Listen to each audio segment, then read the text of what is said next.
Welcome, traveller. I activate my balm of stars to soothe your rest and guide your learning. Let us begin the journey.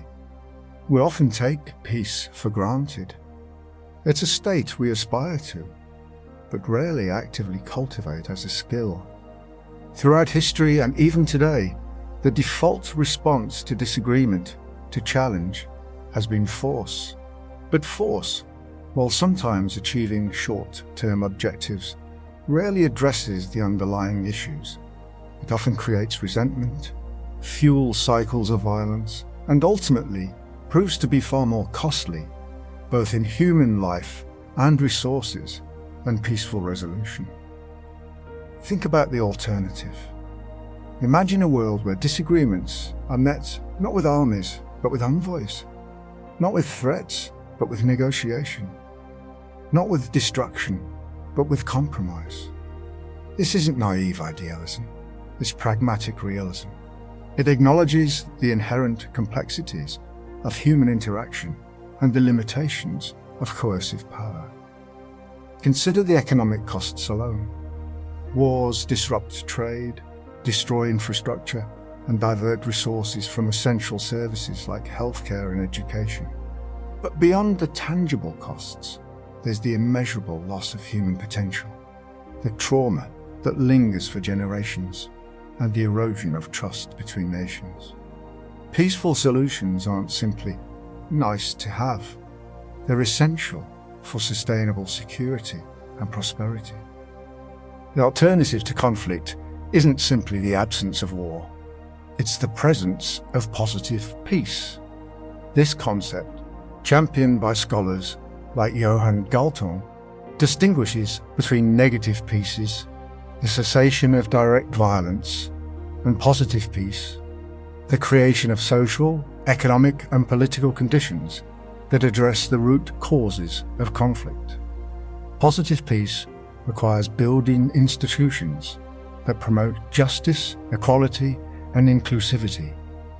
It necessitates fostering dialogue, understanding, and cooperation across cultures and ideologies. It demands investing in education, healthcare, and sustainable development. Diplomacy, at its core, is the art and practice of building and maintaining these conditions. It's about finding common ground, managing differences, and forging mutually beneficial relationships. It's not about eliminating conflict altogether. That's unrealistic, but about managing it constructively and preventing it from escalating into violence. Think of diplomacy as a form of preventative medicine. It's far more cost-effective and far less painful than treating the wounds of war. In an increasingly interconnected world, the stakes of conflict are higher than ever. Globalization has created a complex web of relationships where actions in one part of the world can have far-reaching consequences. Climate change, pandemics, and economic instability are just a few of the challenges that require international cooperation to address. Diplomacy is no longer simply a matter of national interest. It's a matter of global survival. It requires a shift in mindset from a zero-sum view of international relations, where one nation's gain is another's loss, to a positive-sum approach, where cooperation can create mutual benefits for all. This isn't just wishful thinking. History is replete with examples of successful diplomacy, from the Congress of Vienna after the Napoleonic Wars to the peaceful resolution of the Cuban Missile Crisis. These examples demonstrate that peaceful solutions are not only possible, but often the most effective and sustainable. Over the coming weeks, we will delve deeper into the theory and practice of modern diplomacy. This isn't simply a historical survey, though we will certainly draw lessons from the past. Rather, we will focus on the tools, techniques, and challenges facing diplomats today. We'll begin by exploring the evolution of diplomatic institutions, from the ancient world to the present day. We'll examine the role of international organizations like the United Nations, the European Union, and regional bodies in shaping the global landscape. Then, we'll turn our attention to the key concepts of international relations: power, interests, and security, and how these concepts inform diplomatic strategy. We'll analyze different approaches to negotiation, from competitive bargaining to collaborative problem-solving, and the factors that contribute to successful outcomes. We'll also address the growing challenges to diplomacy in the 21st century.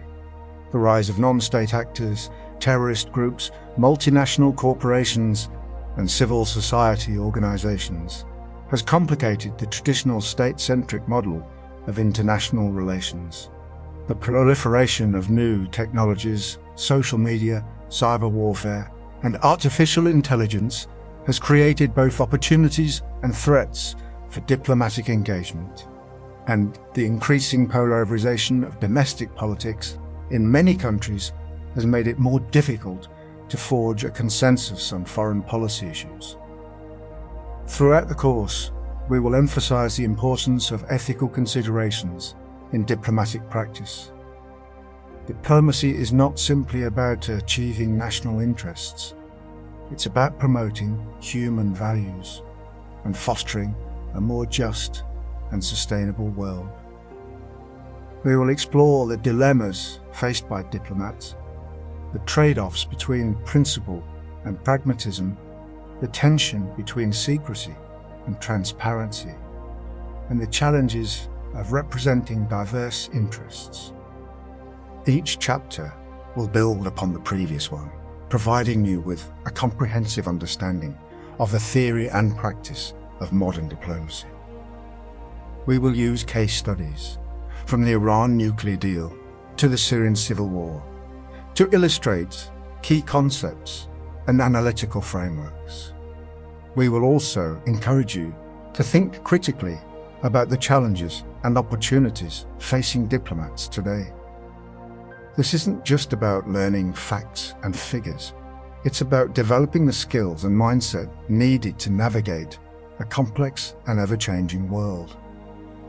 By the end of this course, I hope you will not only have a deeper understanding of diplomacy, but also a greater appreciation for its enduring relevance in the pursuit of peace and security.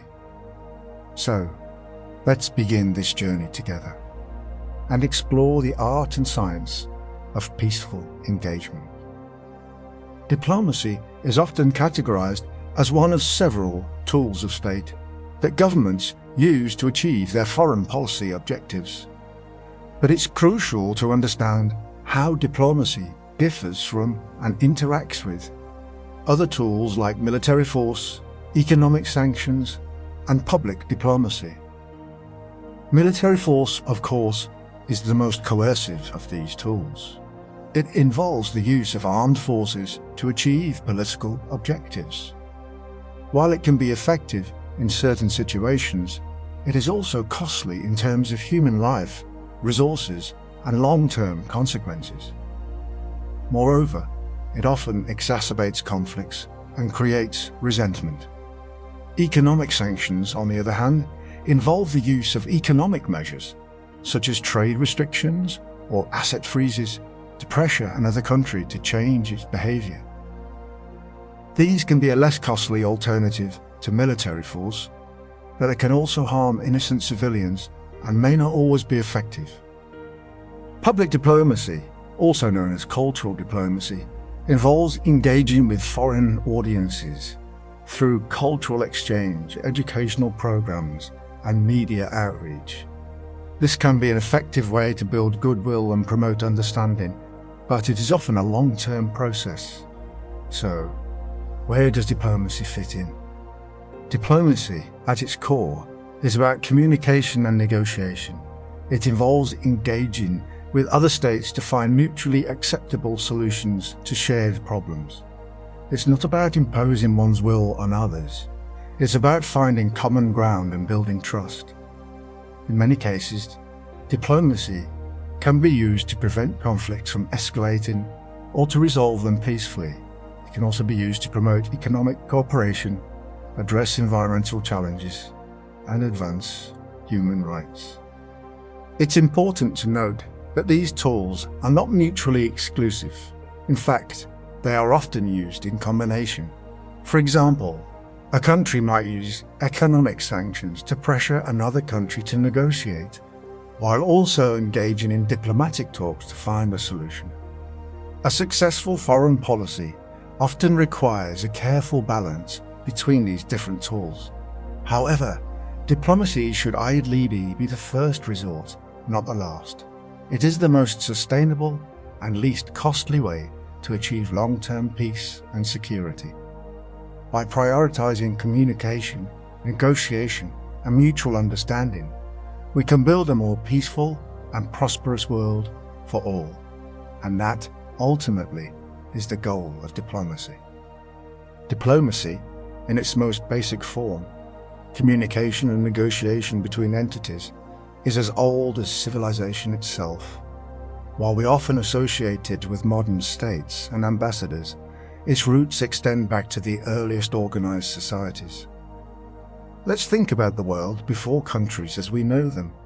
In ancient Mesopotamia, Egypt, and the Indus Valley, the earliest forms of diplomacy weren't about formal relations between countries, but rather about establishing and maintaining order among city-states.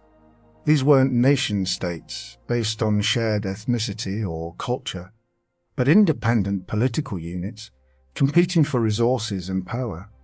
The earliest diplomats were often messengers, tasked with delivering decrees, negotiating treaties, often about trade or alliances, and, quite frequently, arranging marriages between ruling families. These marriages weren't about romance, of course, but about securing political stability and cementing alliances. Think of it as a form of political insurance. They were incredibly practical arrangements, designed to prevent conflict and ensure mutual benefit. We have evidence of treaties dating back to the 21st century BC. That's over 4,000 years ago. These weren't elegant, lengthy documents like modern treaties. They were often simple declarations of mutual non-aggression or agreements on trade routes.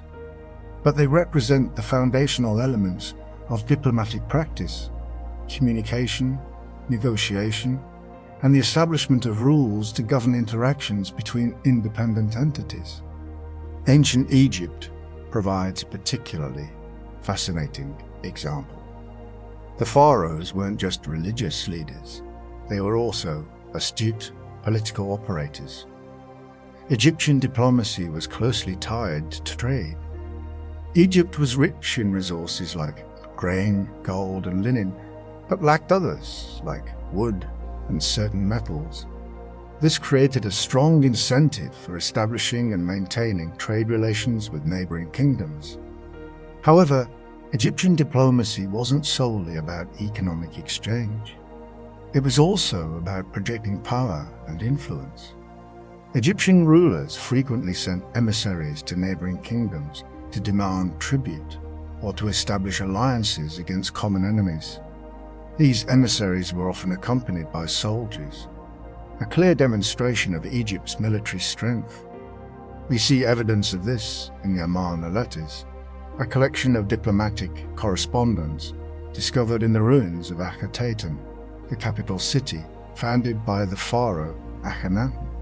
These letters, written in the Akkadian language, reveal a complex network of diplomatic relations between Egypt and other major powers in the ancient Near East, including Mitanni, Assyria, and Babylonia.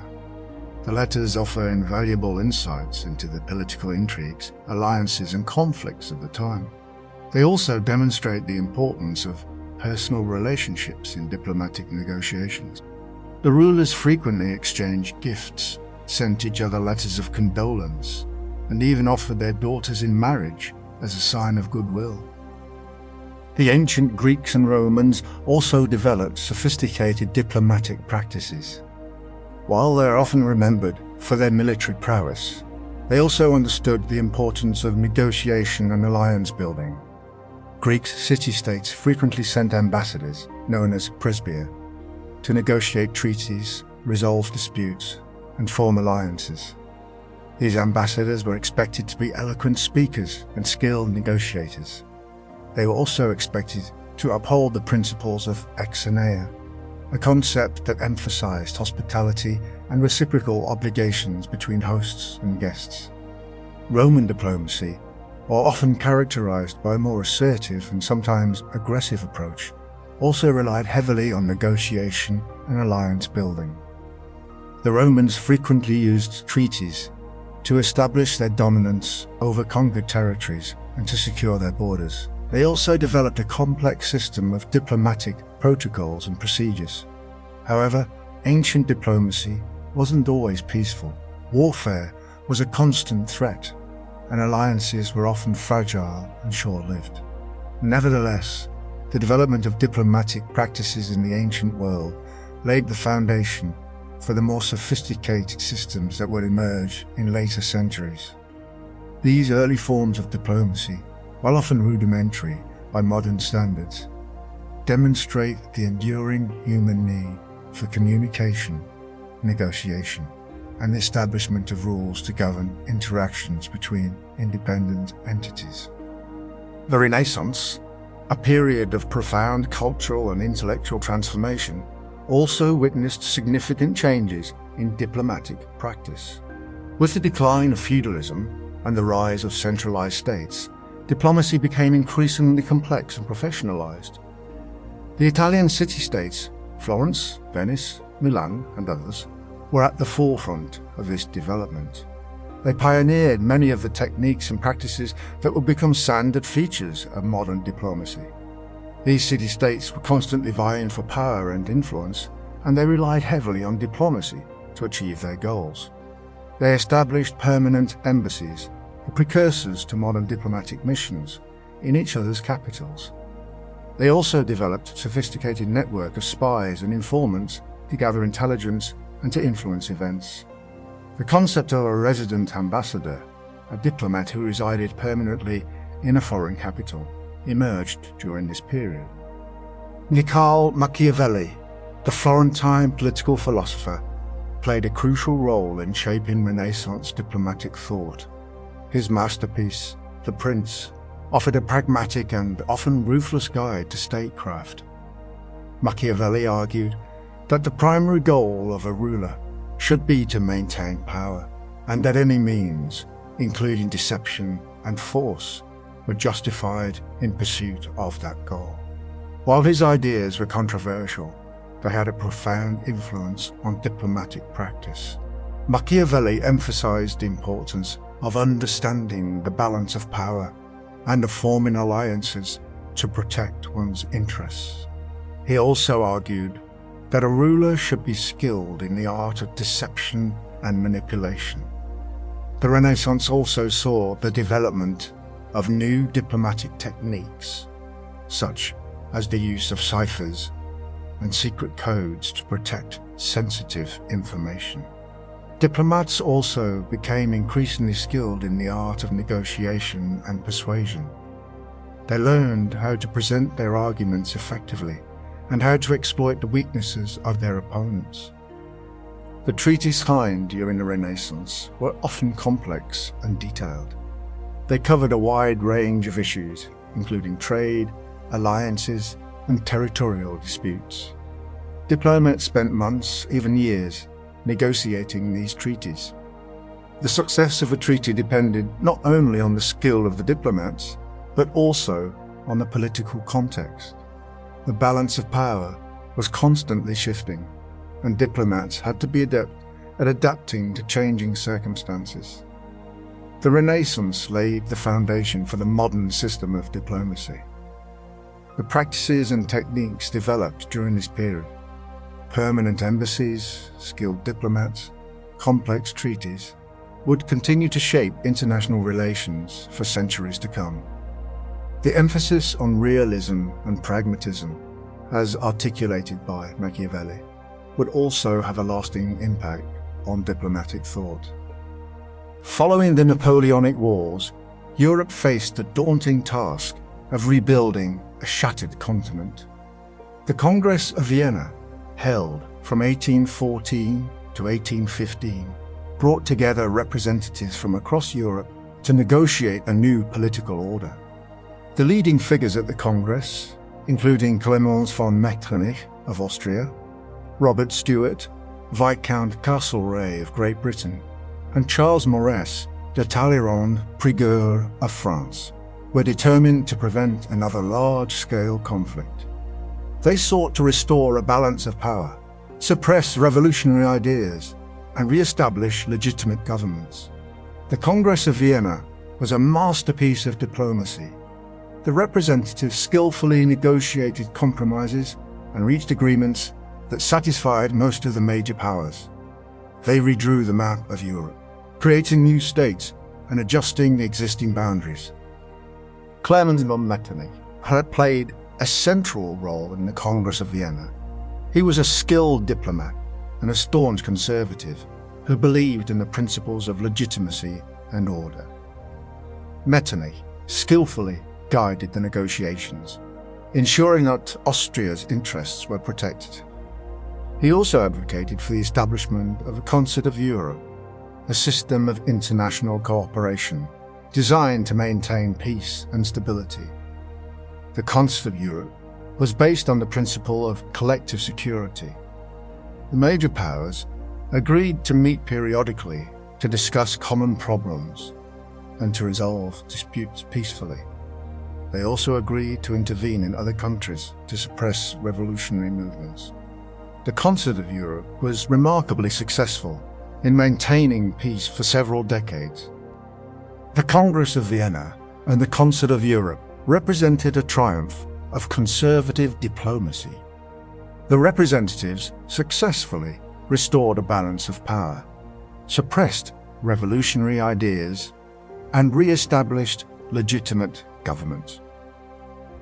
While the system was not without its flaws, it maintained peace and stability for several decades. The principles of balance of power, collective security, and interventionism established at Vienna would continue to shape international relations for generations to come. The Congress of Vienna also demonstrated the importance of diplomacy and international cooperation in resolving conflicts and maintaining peace. It remains a landmark achievement in the history of international relations. Diplomacy, at its heart, isn't simply about grand pronouncements or powerful displays of influence.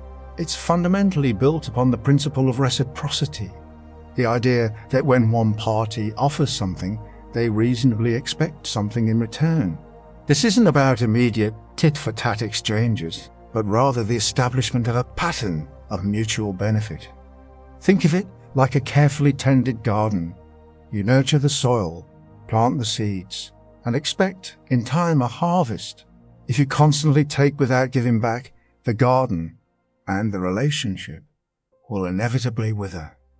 Reciprocity breeds trust, and trust is the bedrock of any successful diplomatic endeavor. It's the unspoken agreement that I will help you, expecting that you will, in turn, be willing to help me when the need arises. Underlying reciprocity is the concept of mutual interest.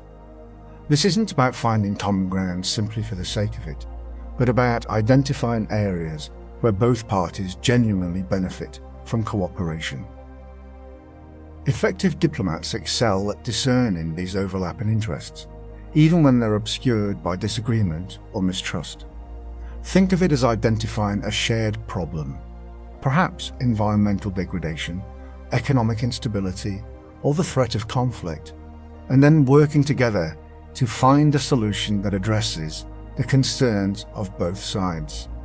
This requires a willingness to move beyond zero-sum thinking, the belief that one party's gain must necessarily be the other's loss, and embrace a mindset of collaborative problem-solving. When both parties perceive a clear and tangible benefit, the path to agreement becomes much smoother. However, identifying mutual interest isn't always straightforward. Often, it requires a degree of compromise and willingness to prioritize long-term benefits over short-term gains. A skilled diplomat will be able to articulate these benefits in a way that resonates with all parties involved, demonstrating how cooperation can lead to a more stable, prosperous, and secure future. This also necessitates a clear understanding of the other party's values, priorities, and constraints. What motivates them? What are their red lines? What are they willing to concede? Answering these questions is crucial for crafting an agreement that is both mutually beneficial and sustainable. Ignoring these considerations can lead to resentment, mistrust, and ultimately the failure of the diplomatic effort. Diplomacy often requires sensitive discussions about complex and potentially contentious issues. For these discussions to be productive, a degree of confidentiality is essential. Parties must feel safe sharing their concerns, proposing solutions, and exploring compromises without fear of immediate public scrutiny or political backlash. This isn't about secrecy for the sake of it, but rather a recognition that premature disclosure can derail negotiations and undermine trust. Think of it as a safe space where parties can engage in frank and honest dialogue, free from the pressures of public opinion or political maneuvering.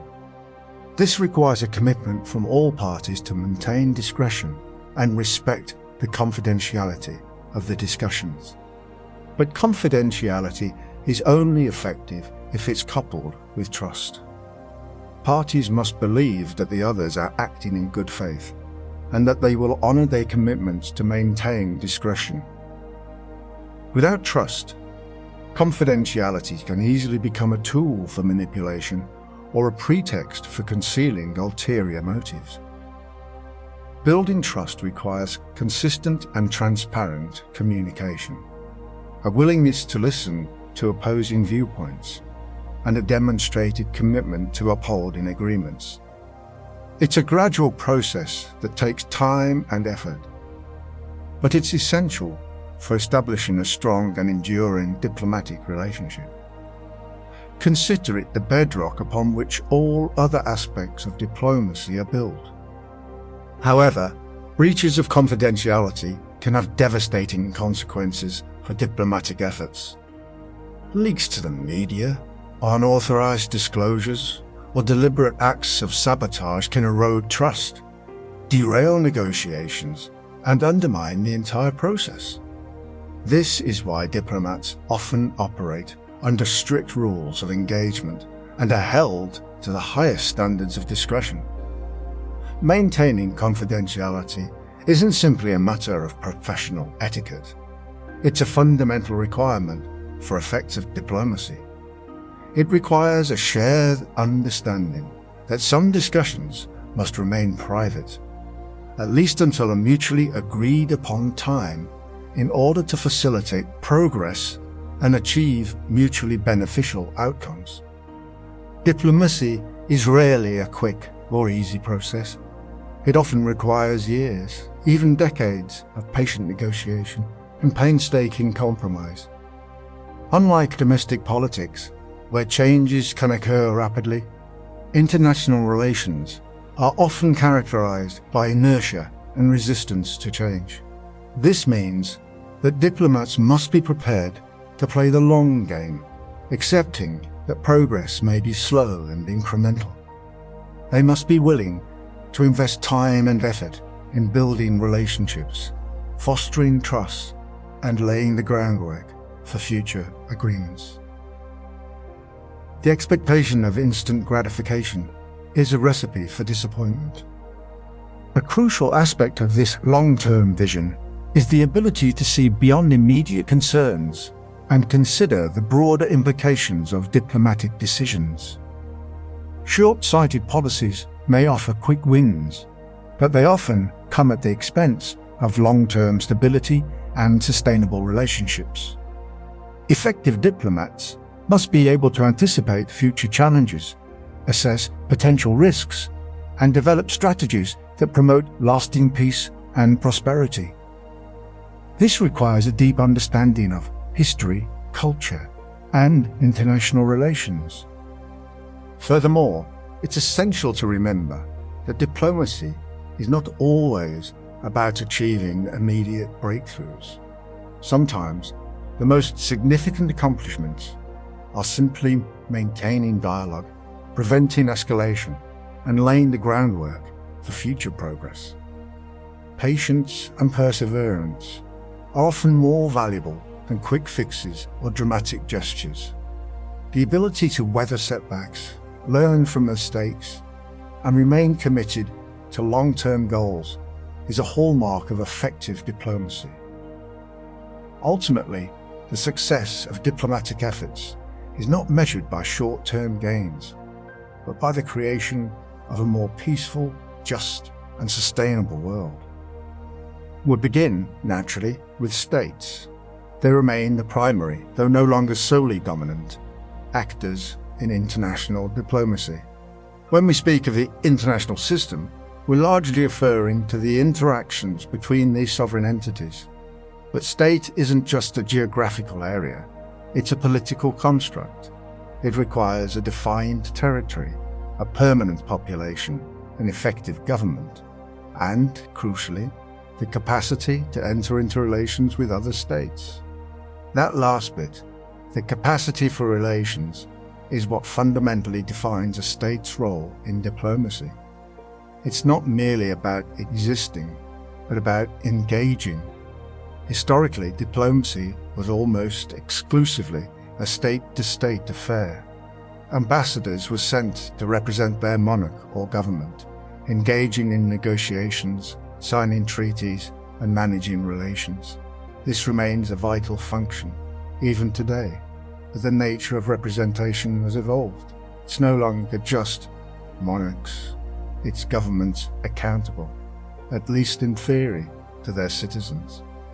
Representing the state is typically done through diplomatic missions, embassies, consulates, and permanent missions to international organizations. Embassies are the primary channel for political and diplomatic communication, headed by an ambassador, the official representative of their government. Consulates, on the other hand, focus more on protecting the interests of their citizens abroad and promoting trade.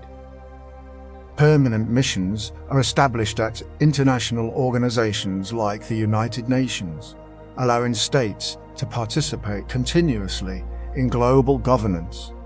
The individuals staffing these missions aren't merely messengers. They analyze political situations, negotiate agreements, and report back to their governments. They are, in essence, the eyes and ears of their state, and increasingly, they are active participants in shaping the international agenda. Modern diplomats require a much broader skill set than their predecessors. They must be proficient in international law, economics, political science, and, crucially, communication and negotiation.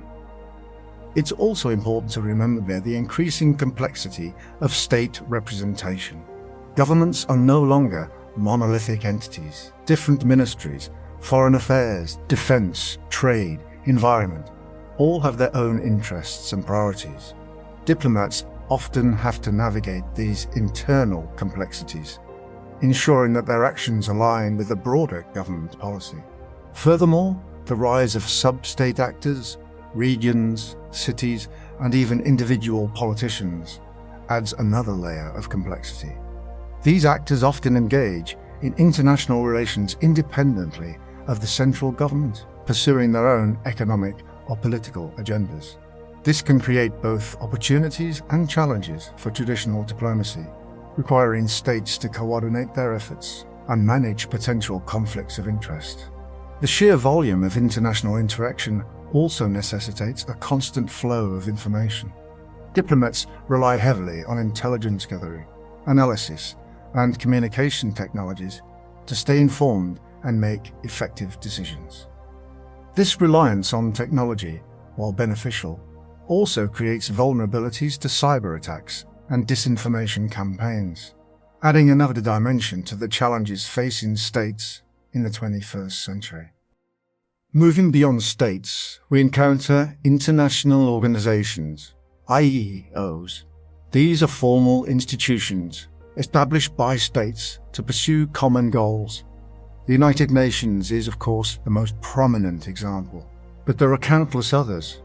The World Trade Organization, the International Monetary Fund, the World Health Organization, and regional organizations like the European Union and the African Union. IEOs aren't states themselves, but they play a crucial role in shaping international relations. They provide a forum for states to discuss their concerns, negotiate agreements, and coordinate their actions. They also provide technical assistance, humanitarian aid, and peacekeeping operations. Think of them as arenas where states can cooperate, compete, and compromise. The power of IDOs stems from several sources. First, they provide legitimacy. Agreements negotiated within an IDO framework are seen as more credible and binding than bilateral agreements. Second, they provide resources. IDOs often have access to financial resources and technical expertise that individual states lack. Third, they provide a platform for collective action. States can pool their resources and coordinate their efforts to address global challenges like climate change, terrorism, and pandemics. However, IDOs are not without their limitations. They are often constrained by the conflicting interests of member states. Decisions require consensus, which can be difficult to achieve. Furthermore, IDOs can be bureaucratic and inefficient. They are also vulnerable to political manipulation and influence by powerful states. Beyond the UN and its specialized agencies, regional organizations play an increasingly important role. The European Union, for example, has developed a complex system of governance with its own parliament, court, and currency. Regional organizations can be more effective than global organizations in addressing specific regional challenges. They are also more likely to reflect the shared values and interests of member states. However, regional organizations can also be exclusive and discriminatory. They may exclude certain states or groups, or they may prioritize regional interests over global concerns. The effectiveness of IDOs ultimately depends on the willingness of member states to cooperate and compromise. Without genuine commitment, IDOs can become little more than talking shops, unable to address the pressing challenges facing the world. Finally, we turn to non-state actors, entities that aren't governments but exert significant influence on international relations. This is a broad category encompassing everything from multinational corporations and non-governmental organizations, NGOs, to terrorist groups and criminal organizations. The rise of non-state actors has fundamentally altered the landscape of diplomacy. Traditionally, diplomacy was conducted between governments. Now, governments must also engage with a much wider range of actors, each with their own interests and agendas. Multinational corporations, for example, have enormous economic power and can influence government policies through lobbying and investment.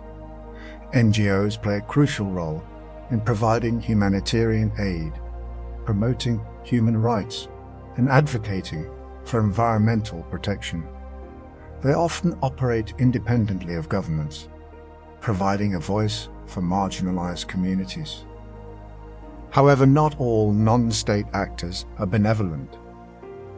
Terrorist groups and criminal organizations pose a serious threat to international security. They often operate outside the law, using violence and intimidation to achieve their goals.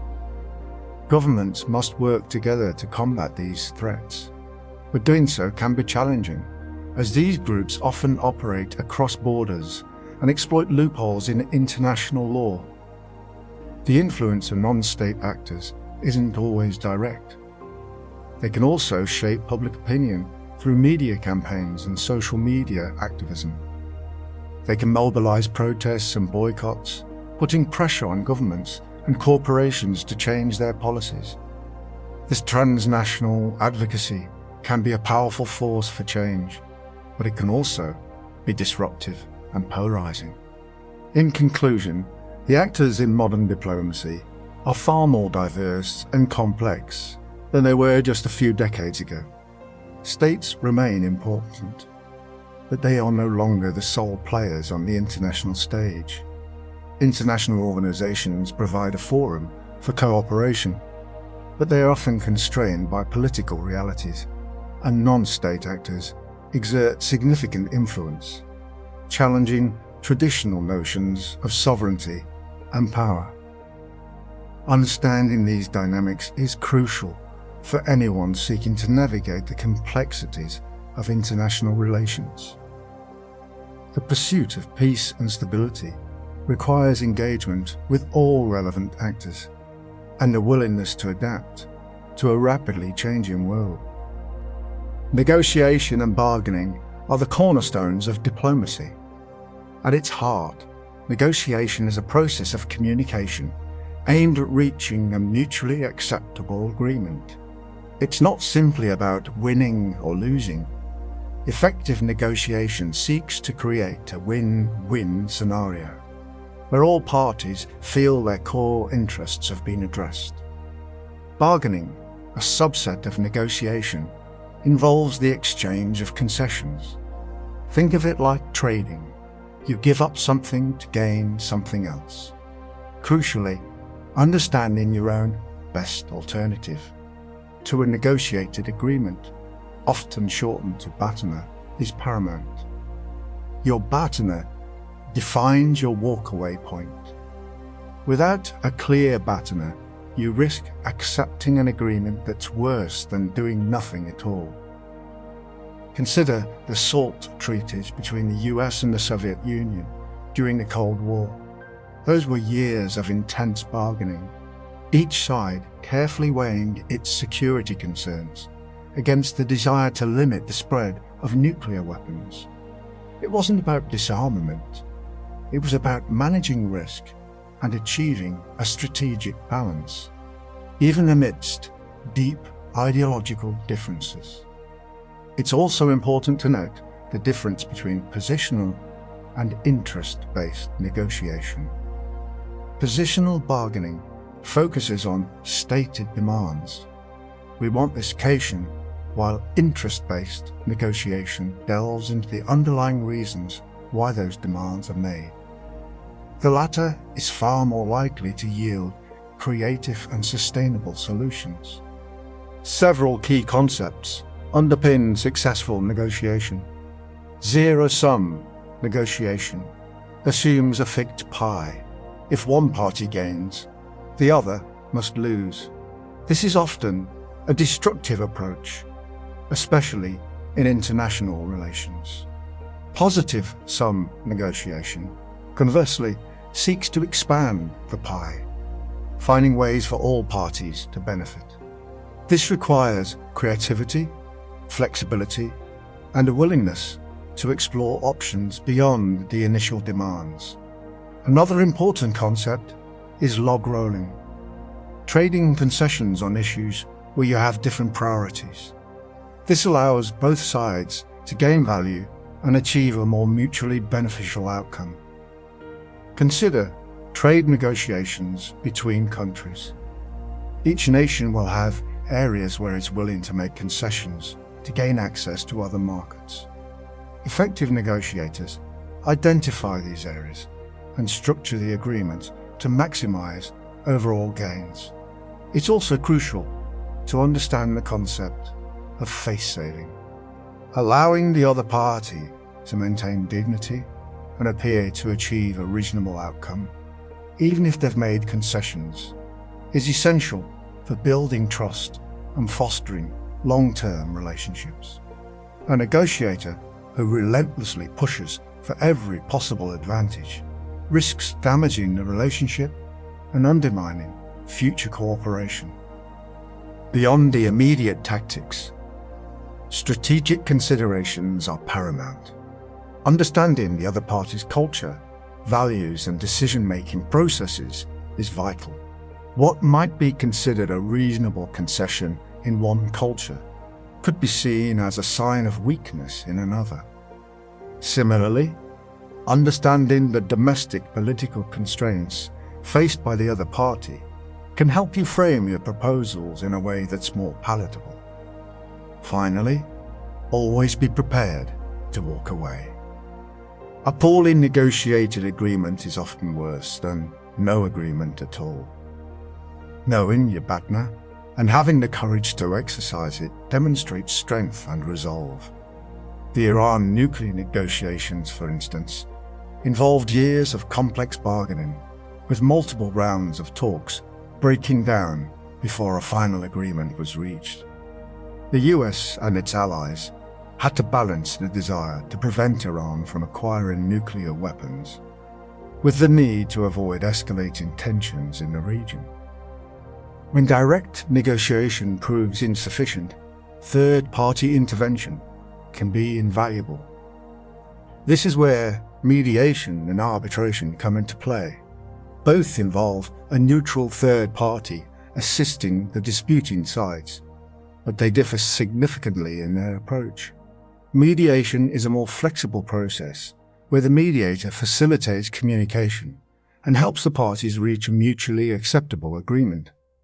The mediator doesn't impose a solution. They guide the negotiation, offering suggestions and helping to bridge the gaps. Crucially, the parties retain control over the outcome. Think of the mediator as a facilitator, not a judge. Arbitration, on the other hand, is more formal and binding. The arbitrator hears evidence from both sides and then issues a decision, which is typically legally enforceable. In arbitration, the parties essentially delegate their decision-making authority to the arbitrator. It's similar to a court proceeding, but typically less formal and more efficient. The effectiveness of both mediation and arbitration depends heavily on the credibility and impartiality of the third party.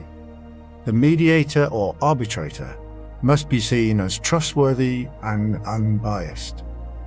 They must also possess strong communication and conflict resolution skills. A successful mediator can build rapport with both sides, understand their underlying interests, and help them find creative solutions. The Oslo Accords, which sought to resolve the Israeli-Palestinian conflict, relied heavily on the mediation efforts of the United States and other international actors. While the Accords ultimately fell short of achieving a lasting peace, they demonstrated the potential of third-party intervention to bring warring sides to the negotiating table. Similarly, the Dayton Accords, which ended the Bosnian War, were facilitated by the mediation efforts of the United States, the European Union, and Russia. There are limitations to both mediation and arbitration. Mediation relies on the willingness of all parties to compromise. If one side is unwilling to negotiate in good faith, mediation is unlikely to succeed. Arbitration, while binding, can be expensive and time-consuming. Moreover, the arbitrator's decision may not fully satisfy either party. It's important to remember that mediation and arbitration are tools, not magic bullets. They can be effective in resolving disputes, but they require careful preparation, skilled practitioners, and a genuine commitment to finding a peaceful solution. The International Court of Justice, while technically a judicial body, often plays a mediating role in resolving international disputes, particularly those involving territorial claims on maritime boundaries. Diplomacy isn't just about formal negotiations between governments. It also encompasses public diplomacy and the exercise of soft power.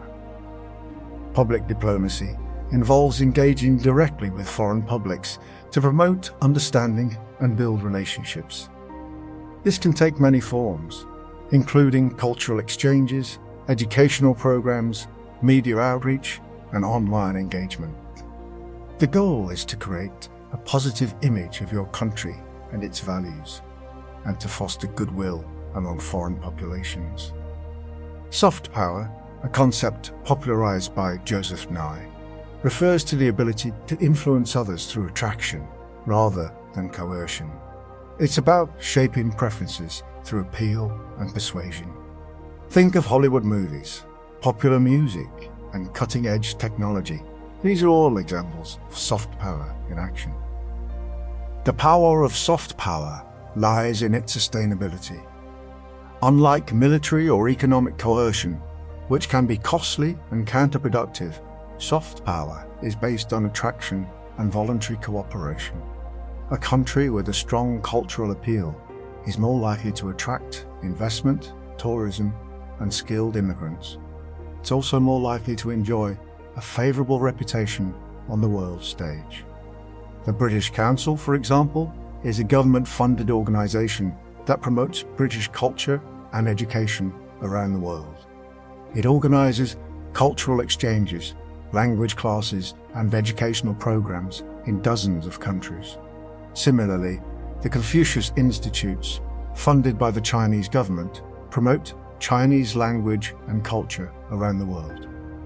However, it's important to note that soft power is not without its limitations. It takes time to build trust and credibility, and it can be undermined by negative events or unfavorable policies. In an increasingly interconnected world, public diplomacy and soft power are becoming ever more important. Countries that can effectively communicate their values and build relationships with foreign publics are more likely to achieve their foreign policy goals. The United States, for example, has long used public diplomacy to promote democracy and human rights around the world. However, the effectiveness of these efforts is often debated, and critics argue that they can be seen as propaganda or cultural imperialism.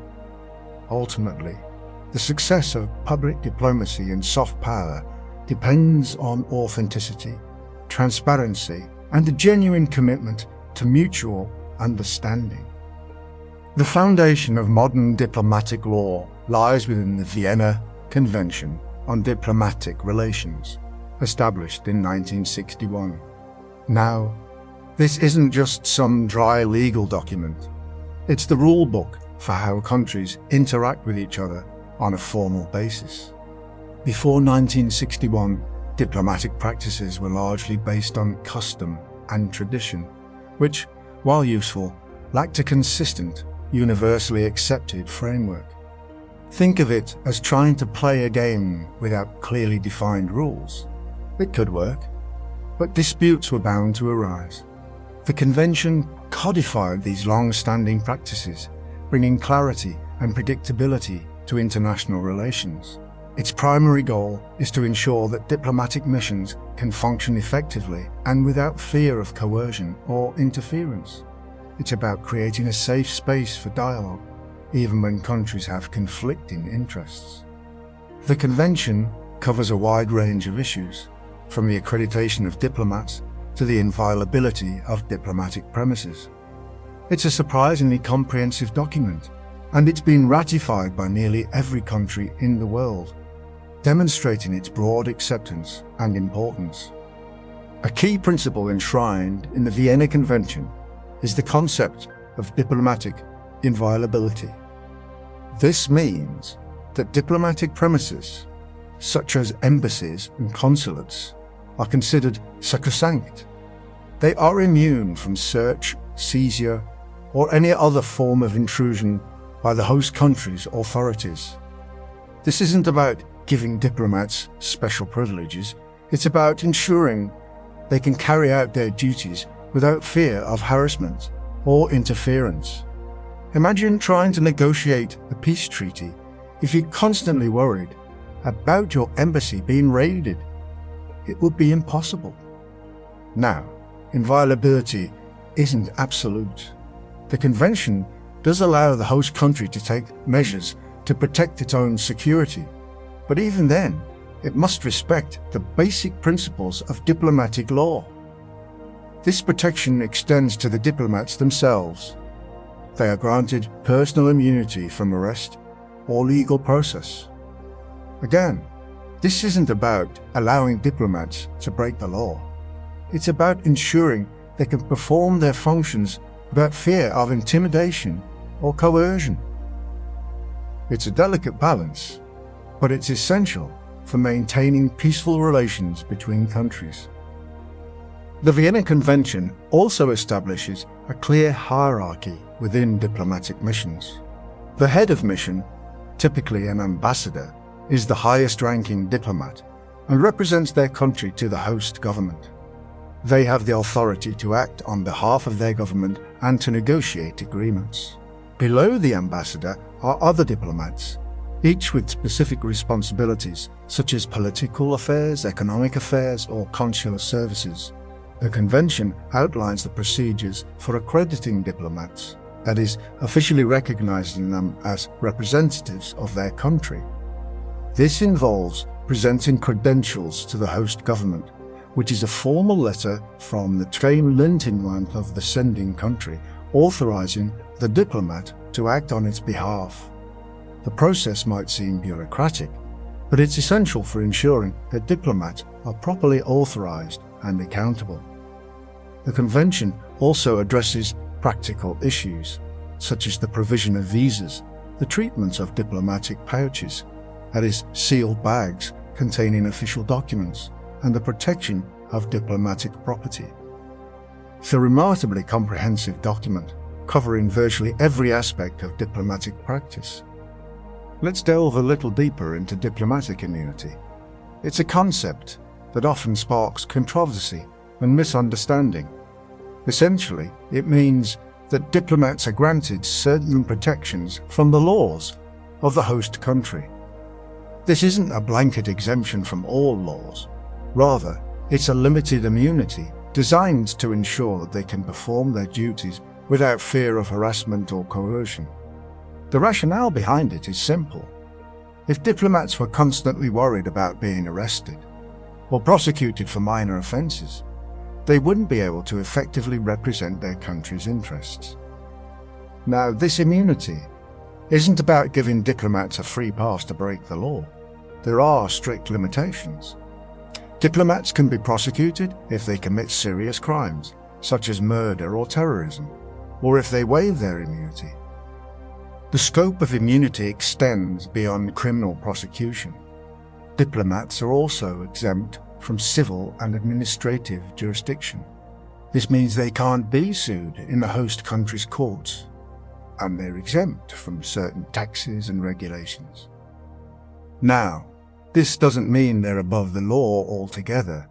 They're still expected to abide by the host country's laws, and they can be subject to disciplinary action by their own government if they misbehave.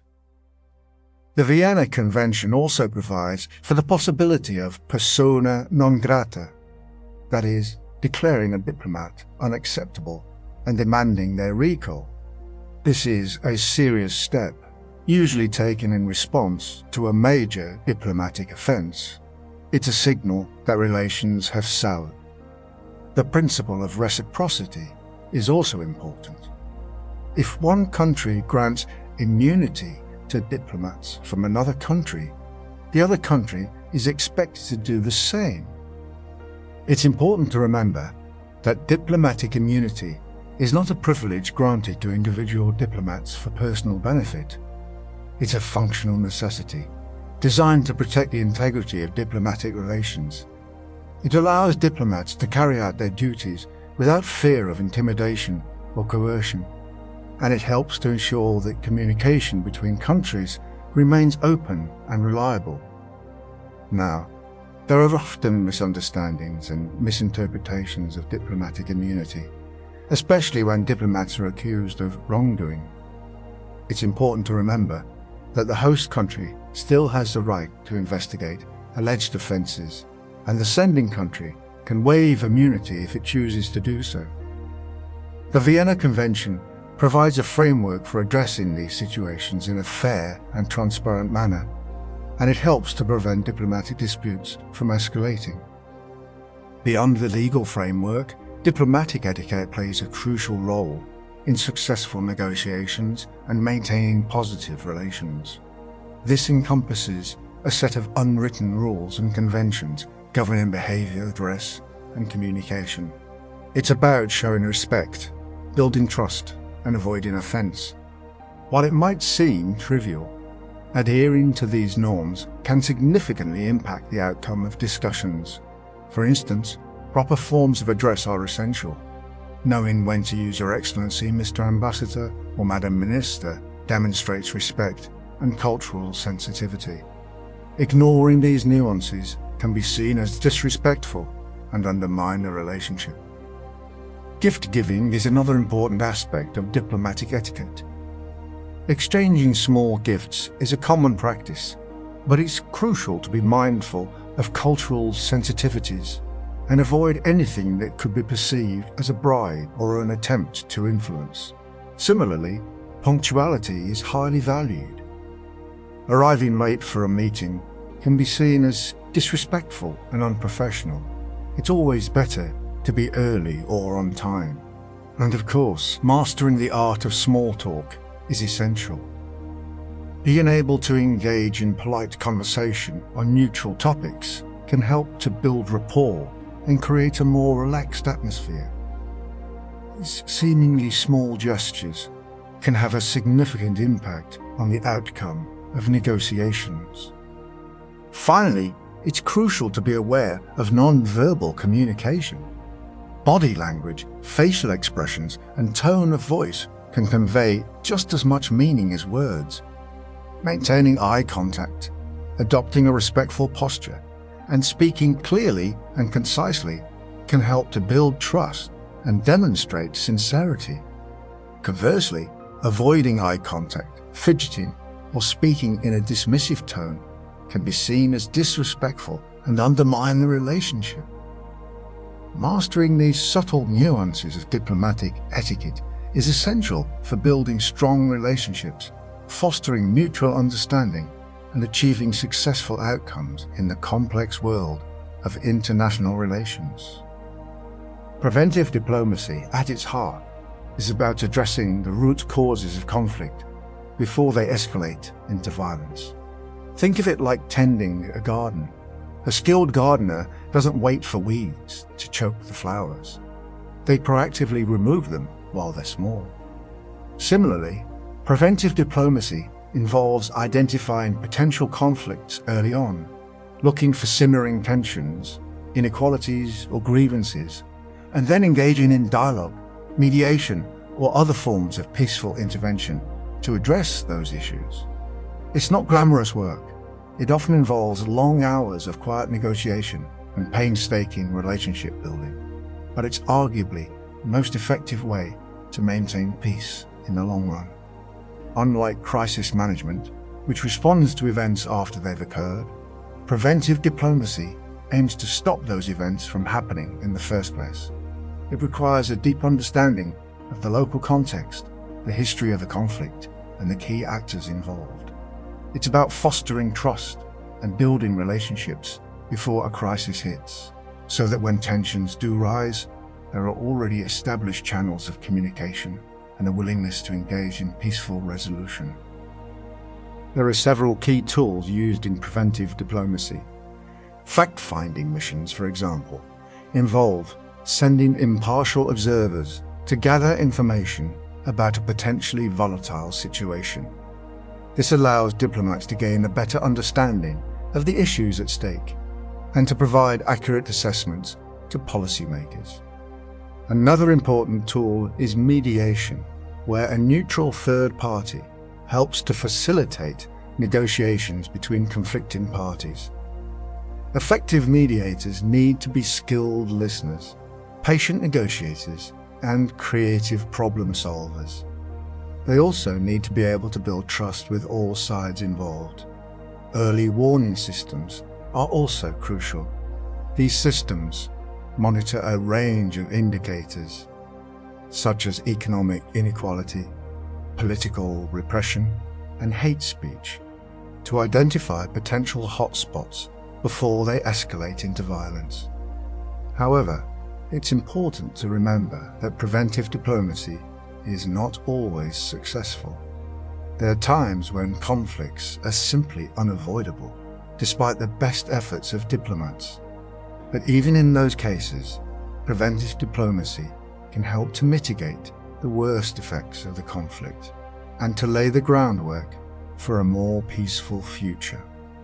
It's about reducing the likelihood of violence, not eliminating it entirely. The challenges to preventive diplomacy are numerous. One major challenge is the issue of sovereignty. Many states are reluctant to allow outside interference in their internal affairs, even if it's intended to prevent conflict. Another challenge is the lack of resources. Preventive diplomacy often requires significant investment in terms of time, money, and personnel, and these resources are not always available. Furthermore, the political will to engage in preventive diplomacy is often lacking. Policymakers are often more focused on responding to immediate crises than on preventing them from happening in the first place. Despite these challenges, preventive diplomacy remains a vital tool for maintaining peace and security. It requires a long-term perspective, a commitment to dialogue, and a willingness to invest in building relationships. It's not a quick fix, but it's often the most effective way to address the root causes of conflict and to create a more peaceful world. When preventive diplomacy fails, or when a crisis erupts unexpectedly, we move into the realm of crisis management. Unlike prevention, which aims to stop conflicts before they start, crisis management is about responding to events as they unfold. Think of it like being a firefighter. You don't prevent fires entirely, but you respond quickly and effectively when they do break out to minimize the damage. Crisis management is often characterized by a sense of urgency and the lack of time for careful deliberation. Decisions need to be made quickly, often with incomplete information. This can lead to mistakes, but inaction can be even more costly. The key principles of effective crisis management include rapid assessment of the situation, clear communication, coordination among different actors, and a willingness to adapt to changing circumstances. It's about containing the damage, protecting lives, and preventing the crisis from escalating further. Several key tools are used in crisis management. Mediation and negotiation continue to be important, but they often take place under immense pressure and with limited time. Coercive diplomacy, which involves using threats or limited force to persuade an adversary to change their behavior, may also be employed. Humanitarian assistance is crucial, particularly in situations where civilians are caught in the crossfire. This can include providing food, water, shelter, and medical care. Peacekeeping operations, which we'll discuss in more detail shortly, can also be used to stabilize a crisis situation and to protect civilians. However, it's important to remember that crisis management is not a panacea. It can be effective in containing a crisis, but it rarely addresses the underlying causes of the conflict. In many cases, it simply buys time for a more sustainable solution to be found. The challenges of crisis management are numerous. One major challenge is the lack of information. In a crisis situation, it can be difficult to get accurate and reliable information. and this can lead to poor decision-making. Another challenge is the pressure of time. Policymakers are often forced to make decisions quickly, without having time to fully consider all the options. Furthermore, crises are often unpredictable and complex, making it difficult to anticipate all the possible consequences of a particular course of action. Despite these challenges, effective crisis management is essential for protecting lives and preventing conflicts from escalating. It requires strong leadership, clear communication, and a willingness to adapt to changing circumstances. It's about making the best possible decisions under immense pressure, even when the odds are stacked against you. Once the immediate crisis has subsided, we move into the realm of peacekeeping and peacebuilding. Peacekeeping, traditionally, involves deploying neutral forces to a conflict zone to monitor a ceasefire, protect civilians, and create a secure environment for political negotiations. Think of them as a buffer between warring parties, helping to prevent the resumption of hostilities. However, peacekeeping has evolved significantly in recent years.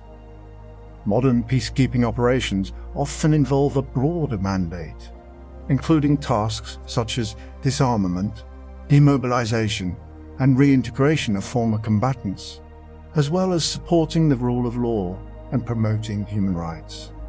It's no longer just about keeping the peace. It's about building a sustainable peace. Peacebuilding, on the other hand, is a longer-term process that aims to address the root causes of conflict and to create a society that is more just, equitable, and peaceful. This involves a wide range of activities, including promoting good governance, strengthening civil society, fostering economic development, and promoting reconciliation between communities. Peacebuilding is not something that can be imposed from outside. It must be driven by local actors and reflect the specific needs and priorities of the affected communities. It requires a long-term commitment and a willingness to invest in building trust and fostering cooperation. The challenges to peacekeeping and peacebuilding are numerous. Peacekeeping operations are often expensive and require the commitment of significant resources. They can also be dangerous, and peacekeepers often face threats from armed groups and other actors. Peacebuilding is a long-term process that requires sustained commitment and investment. It can also be difficult to achieve, particularly in societies that have been deeply divided by conflict. Despite these challenges, peacekeeping and peacebuilding remain essential for creating a more peaceful and just world. They require a holistic approach that addresses the root causes of conflict and promotes sustainable development. They also require a strong commitment from the international community and a willingness to invest in building a better future. Trade, at its core, is the lifeblood of international relations. It's more than just exchanging goods. It's about building interdependence, fostering trust, and creating shared prosperity. Historically, trade was a powerful tool of empire, but in the modern era, it's increasingly recognized as a mutually beneficial endeavor. Economic diplomacy, in this context, involves using trade policies, tariffs, quotas, trade agreements to achieve foreign policy objectives. A classic example is the General Agreement on Tariffs and Trade, which evolved into the World Trade Organization. The WTO isn't just about lowering tariffs, it's about establishing a rules-based system for international trade, reducing uncertainty and promoting fairness. However, trade isn't without its complexities. Issues like trade imbalances, intellectual property rights, and labor standards often create friction between nations. Effective economic diplomacy requires a nuanced understanding of these challenges and a willingness to find solutions that benefit all parties involved. Think of it as carefully balancing a scale. You want to ensure that everyone feels they're getting a fair deal. Foreign direct investment, FDI, is another crucial element of economic diplomacy. Unlike trade, which involves exchanging goods and services, FDI involves long-term investments in a foreign country, such as establishing factories, acquiring companies, or developing infrastructure. FDI can bring significant benefits to host countries, creating jobs, transferring technology, and boosting economic growth. However, it also raises concerns about sovereignty, control over resources, and potential exploitation. A country might attract FDI by offering incentives, tax breaks, streamlined regulations, or access to resources, but it must also ensure that FDI aligns with its national interests and doesn't undermine its long-term development goals. Think of it as planting a seed. You want to create an environment where it can flourish, but you also want to protect your own garden.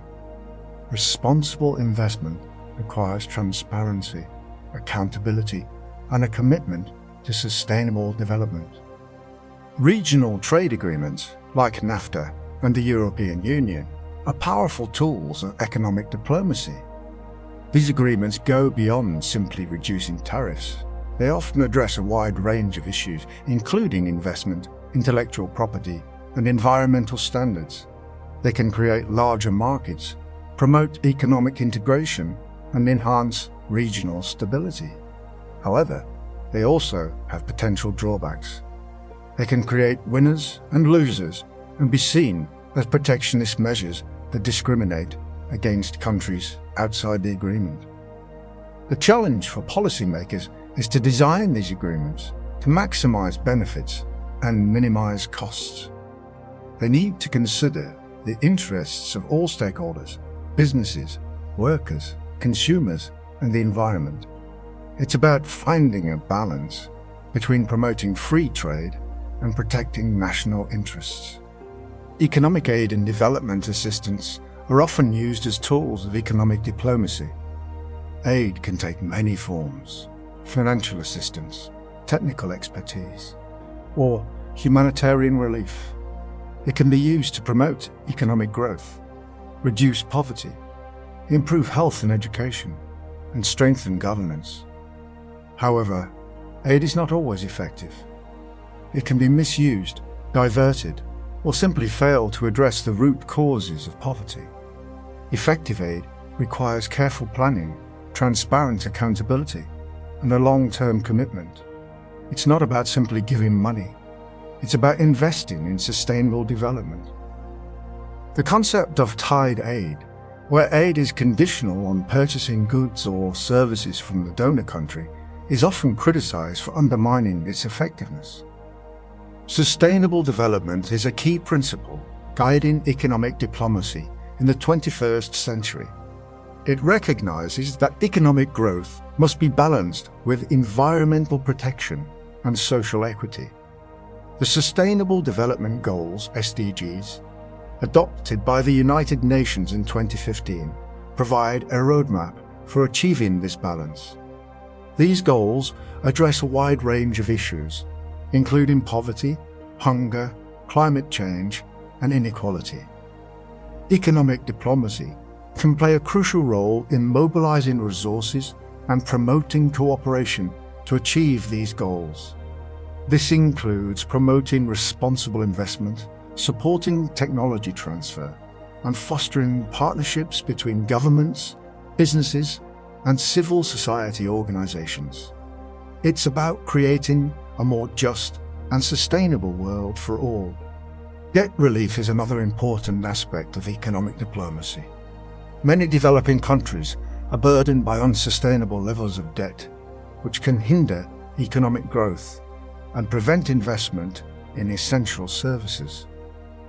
Debt relief can provide these countries with a fresh start, allowing them to focus on building a more prosperous future. However, debt relief is not a panacea. Sound economic policies and good governance must accompany it. The international community must also address the underlying causes of debt, such as unfair trade practices and volatile commodity prices. It's a complex issue, but one that's crucial for promoting global stability and sustainable development. Economic sanctions are a powerful tool of statecraft, used to influence the behavior of other countries or non-state actors. They can take many forms: trade embargoes, asset freezes, travel bans, and financial restrictions. The goal is to create economic pressure that forces the target to comply with certain demands. However, sanctions are often a blunt instrument with unintended consequences. They can harm innocent civilians, disrupt trade, and undermine regional stability. The effectiveness of sanctions depends on several factors, including the scope of the sanctions, the willingness of other countries to enforce them, and the resilience of the target economy. Economic coercion goes beyond traditional sanctions. It involves using economic leverage, such as trade restrictions, investment barriers, or financial pressure, to compel another country to take a specific action. This can be done overtly through formal sanctions, or covertly through subtle pressure tactics. The line between legitimate economic competition and illegitimate economic coercion can be blurry. Many countries engage in economic competition, but when this competition crosses the line into coercion, it may constitute a violation of international law. The use of economic coercion raises concerns about fairness, transparency, and the sovereignty of nations.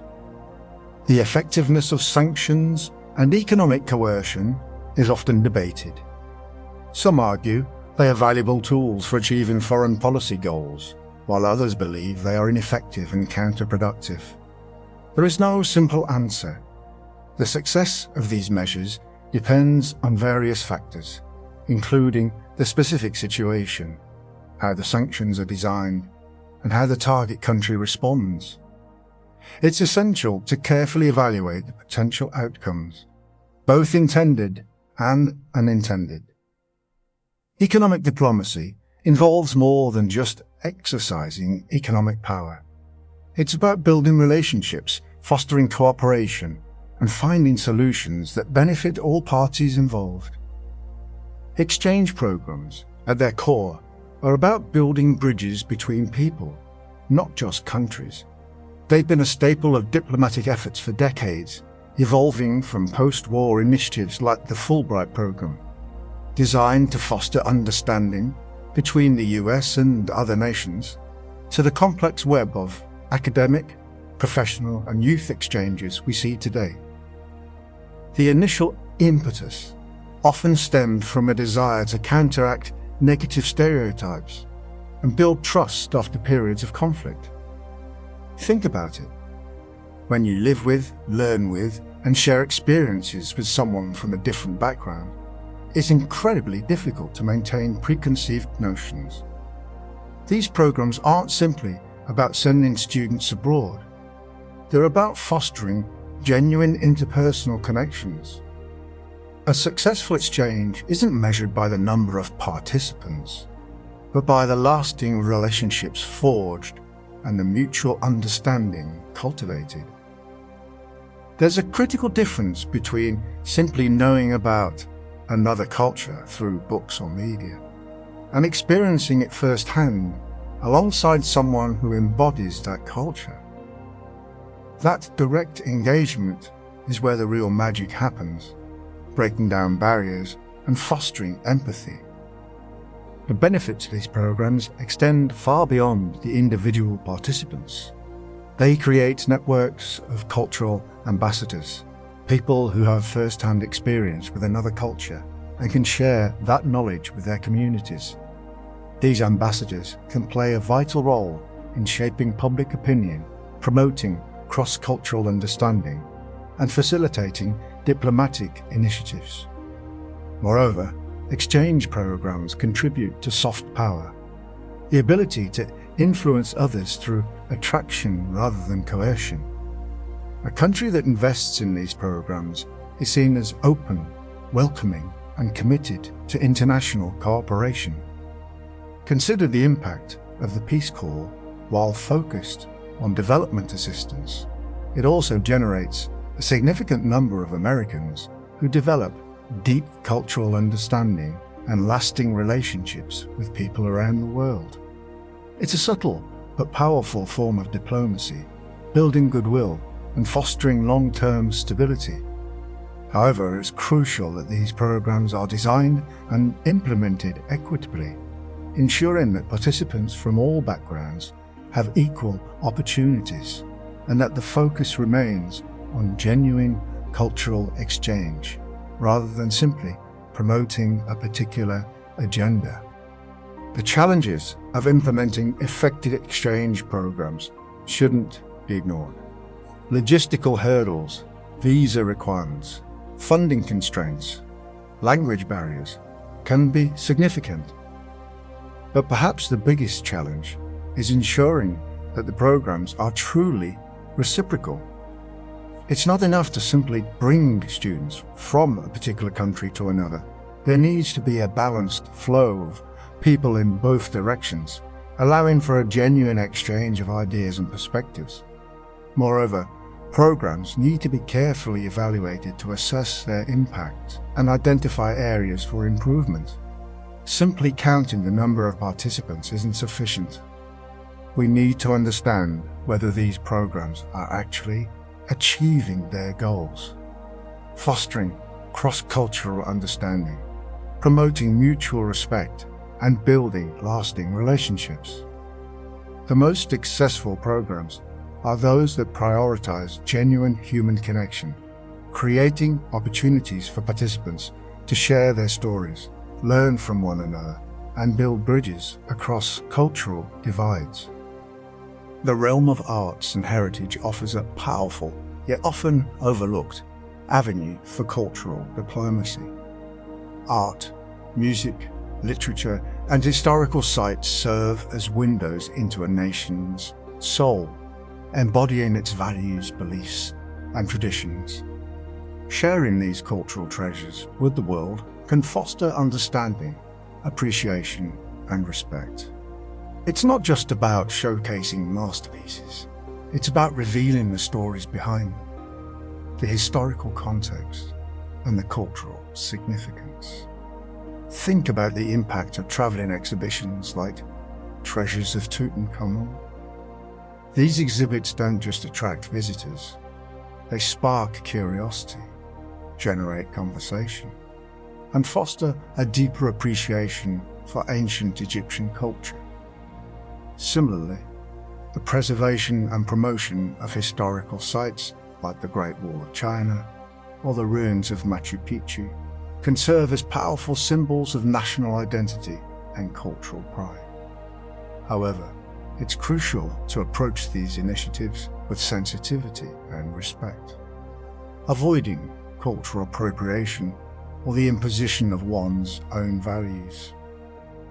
Cultural exchange programs in the arts, artist residencies, musical collaborations, theatrical productions can create opportunities for cross-cultural dialogue and creative innovation.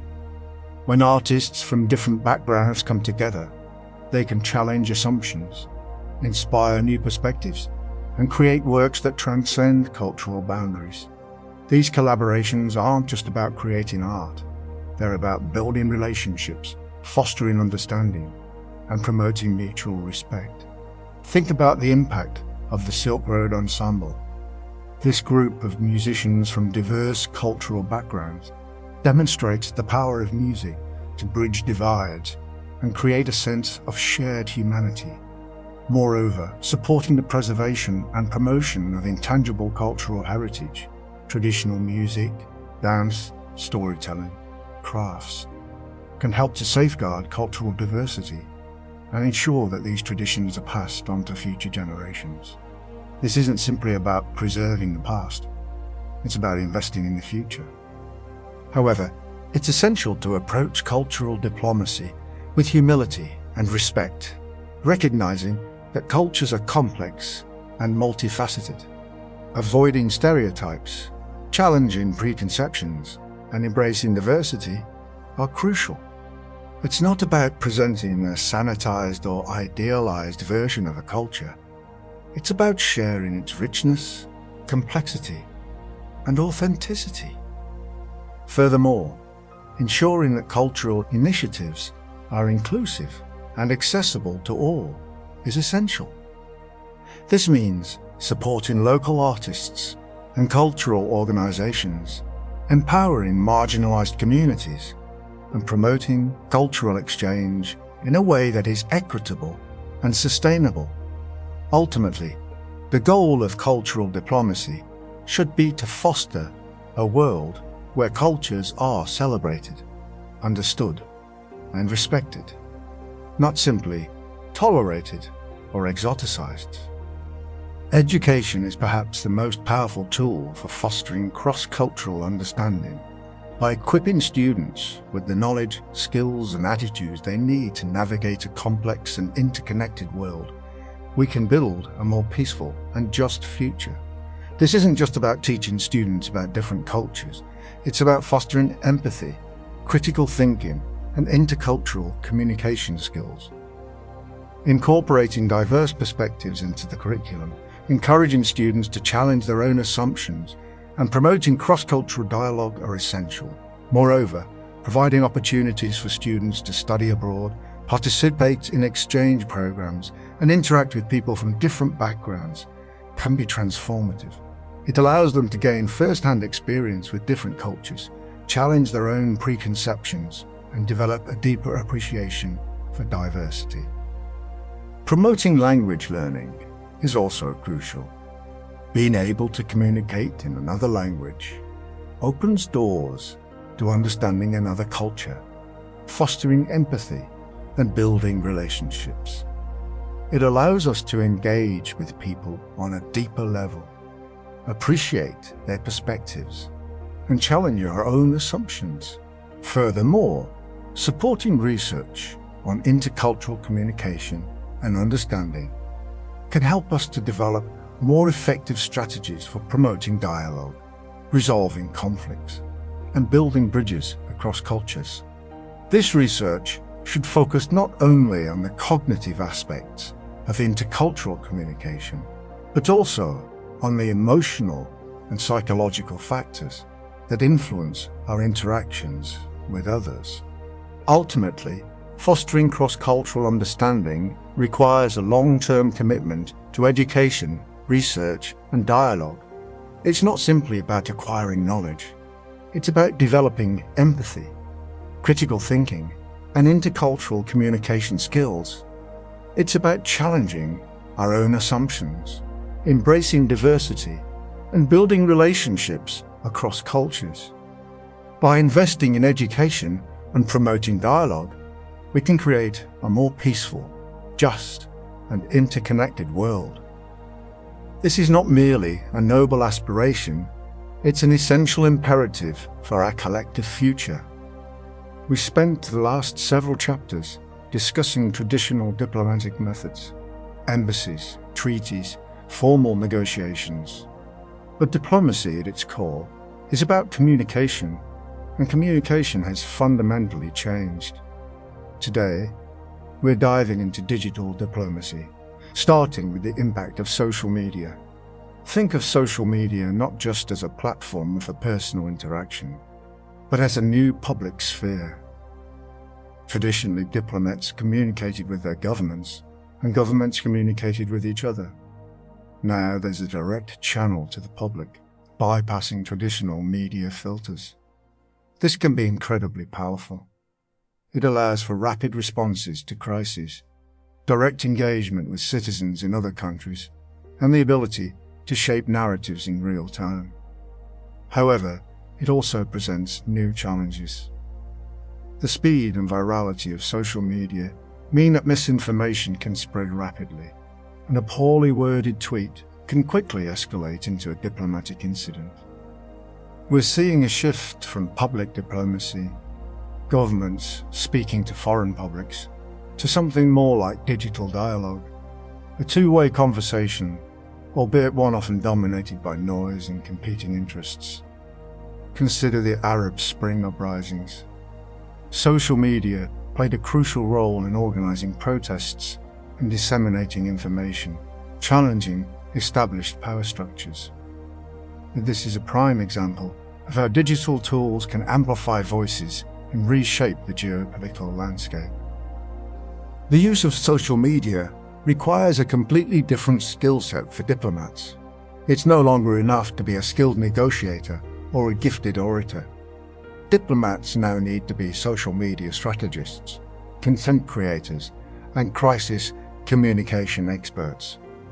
They need to understand algorithms, hashtags, and the nuances of different platforms.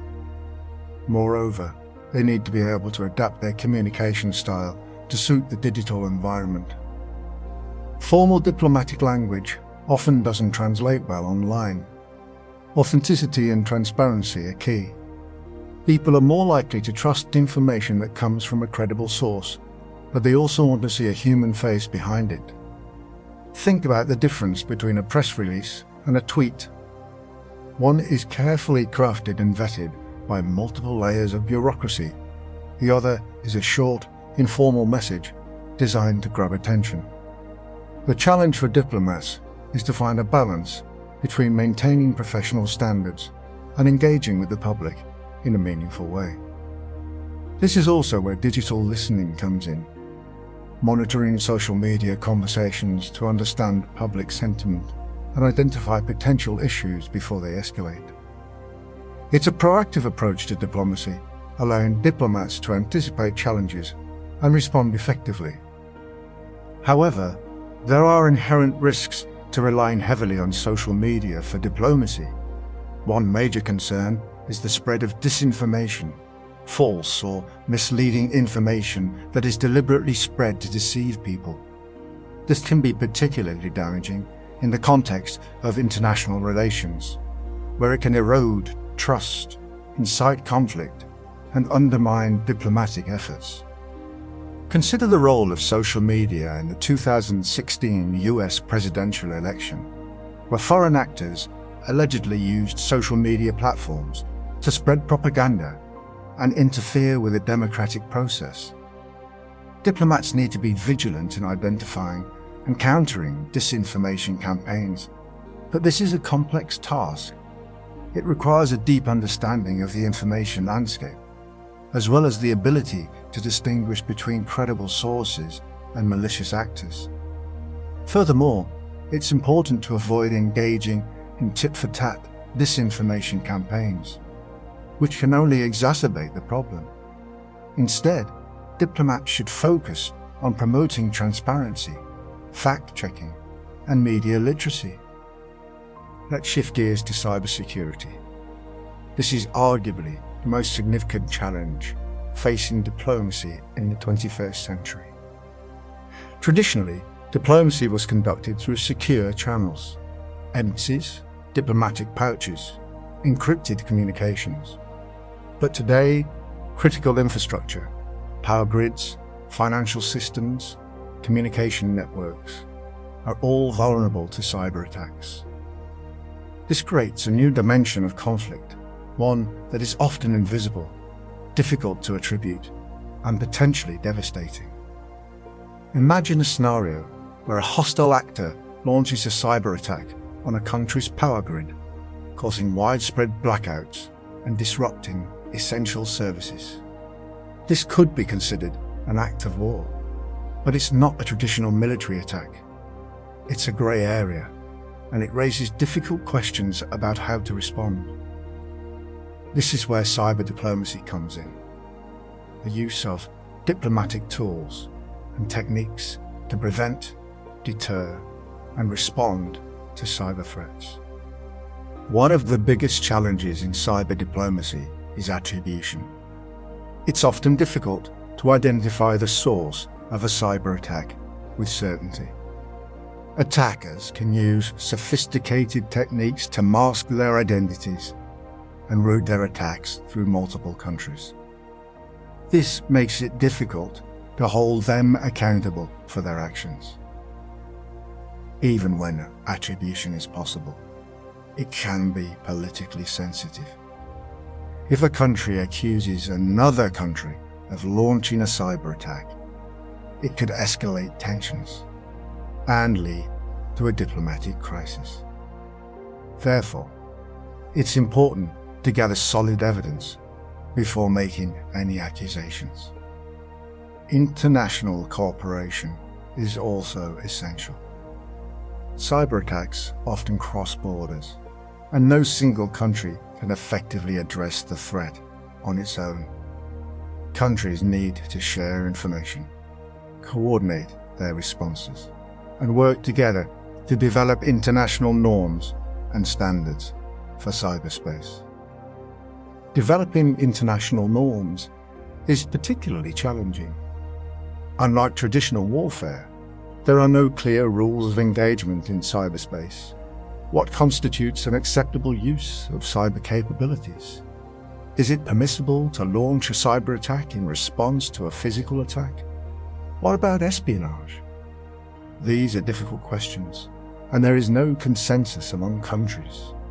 Some countries argue that they have the right to use cyber capabilities to defend their national interests, while others argue that cyber capabilities should only be used for peaceful purposes.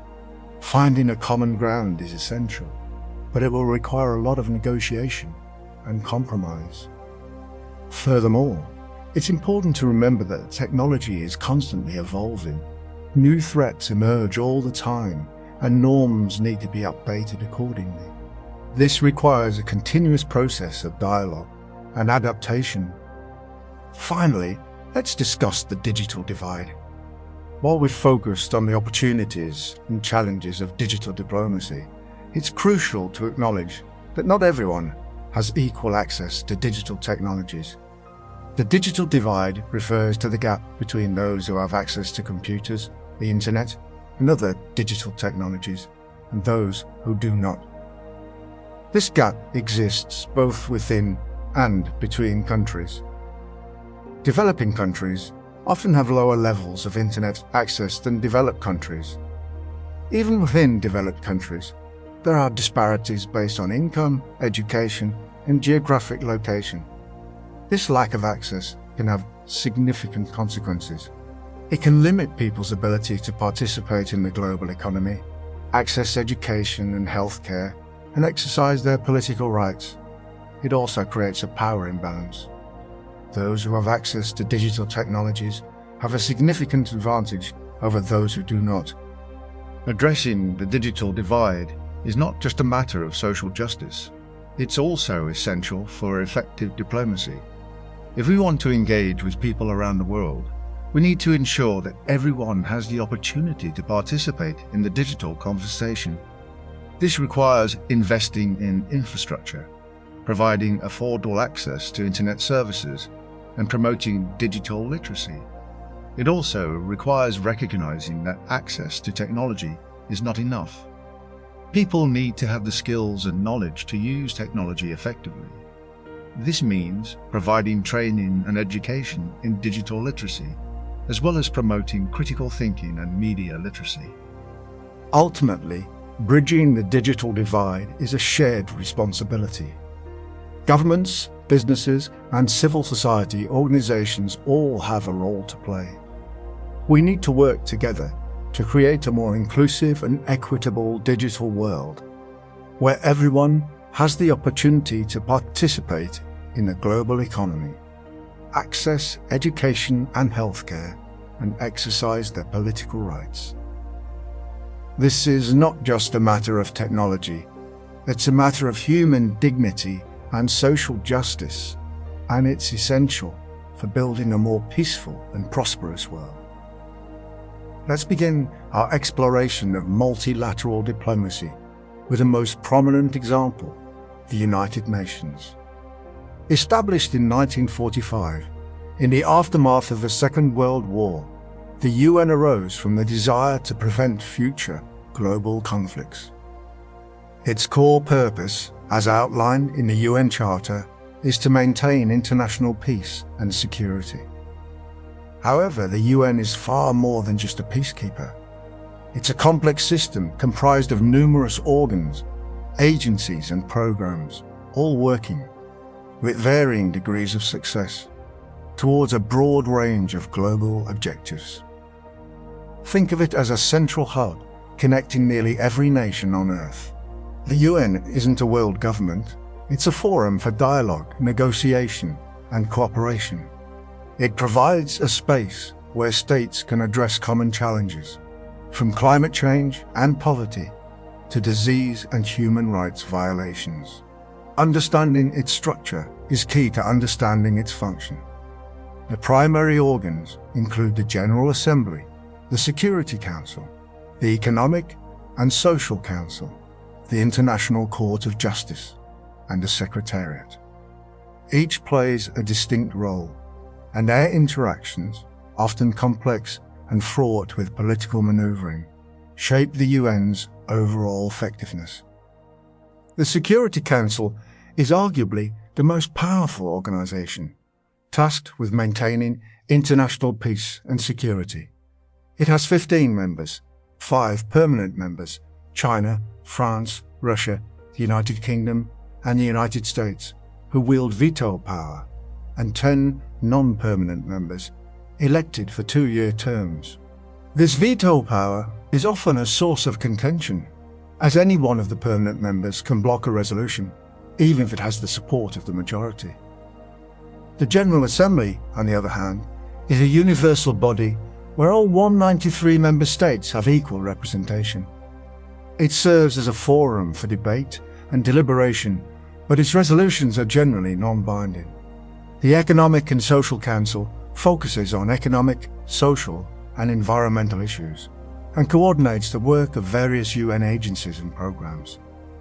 The International Court of Justice is the principal judicial organ of the UN, settling legal disputes between states. Finally, the Secretariat, headed by the Secretary-General, provides administrative and logistical support to the other organization.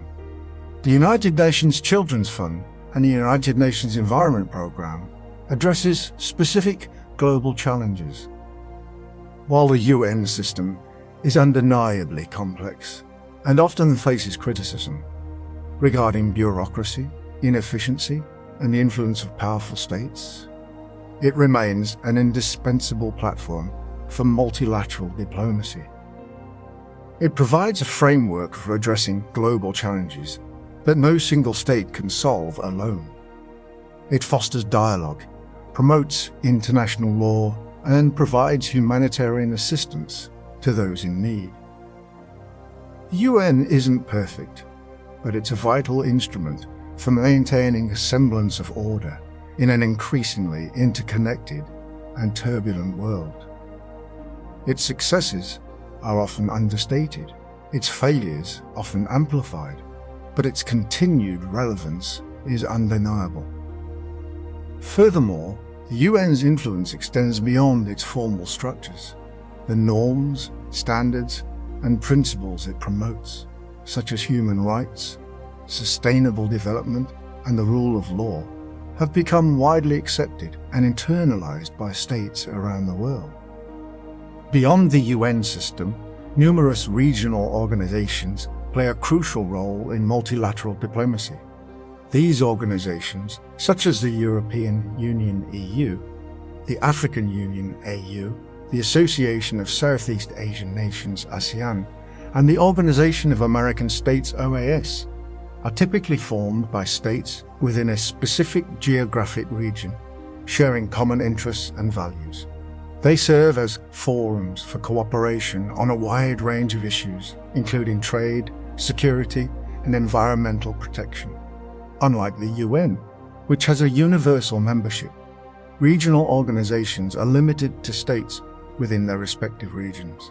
This can foster a sense of shared identity and purpose, making it easier to reach consensus and implement policies. Each regional organization has its own unique structure, objectives, and priorities.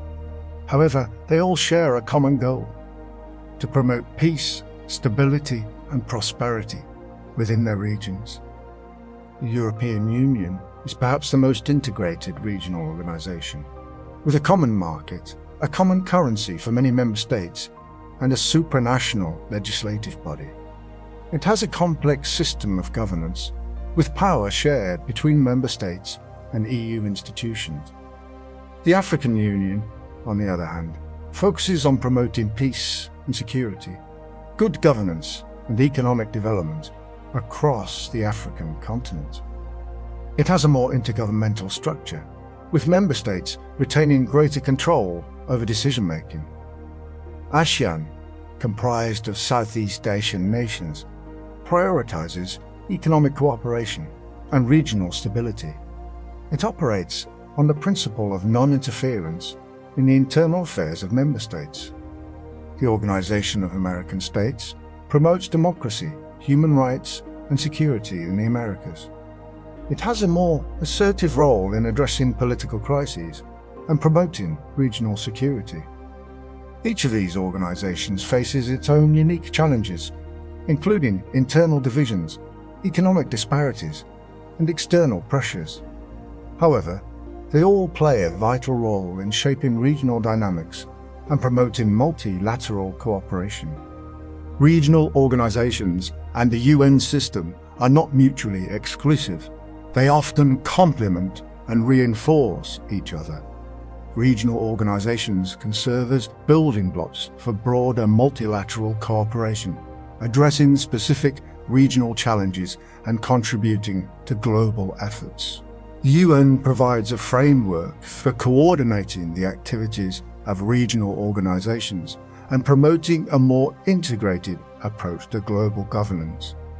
However, tensions can also arise, particularly when regional organizations pursue policies that conflict with UN principles or international law.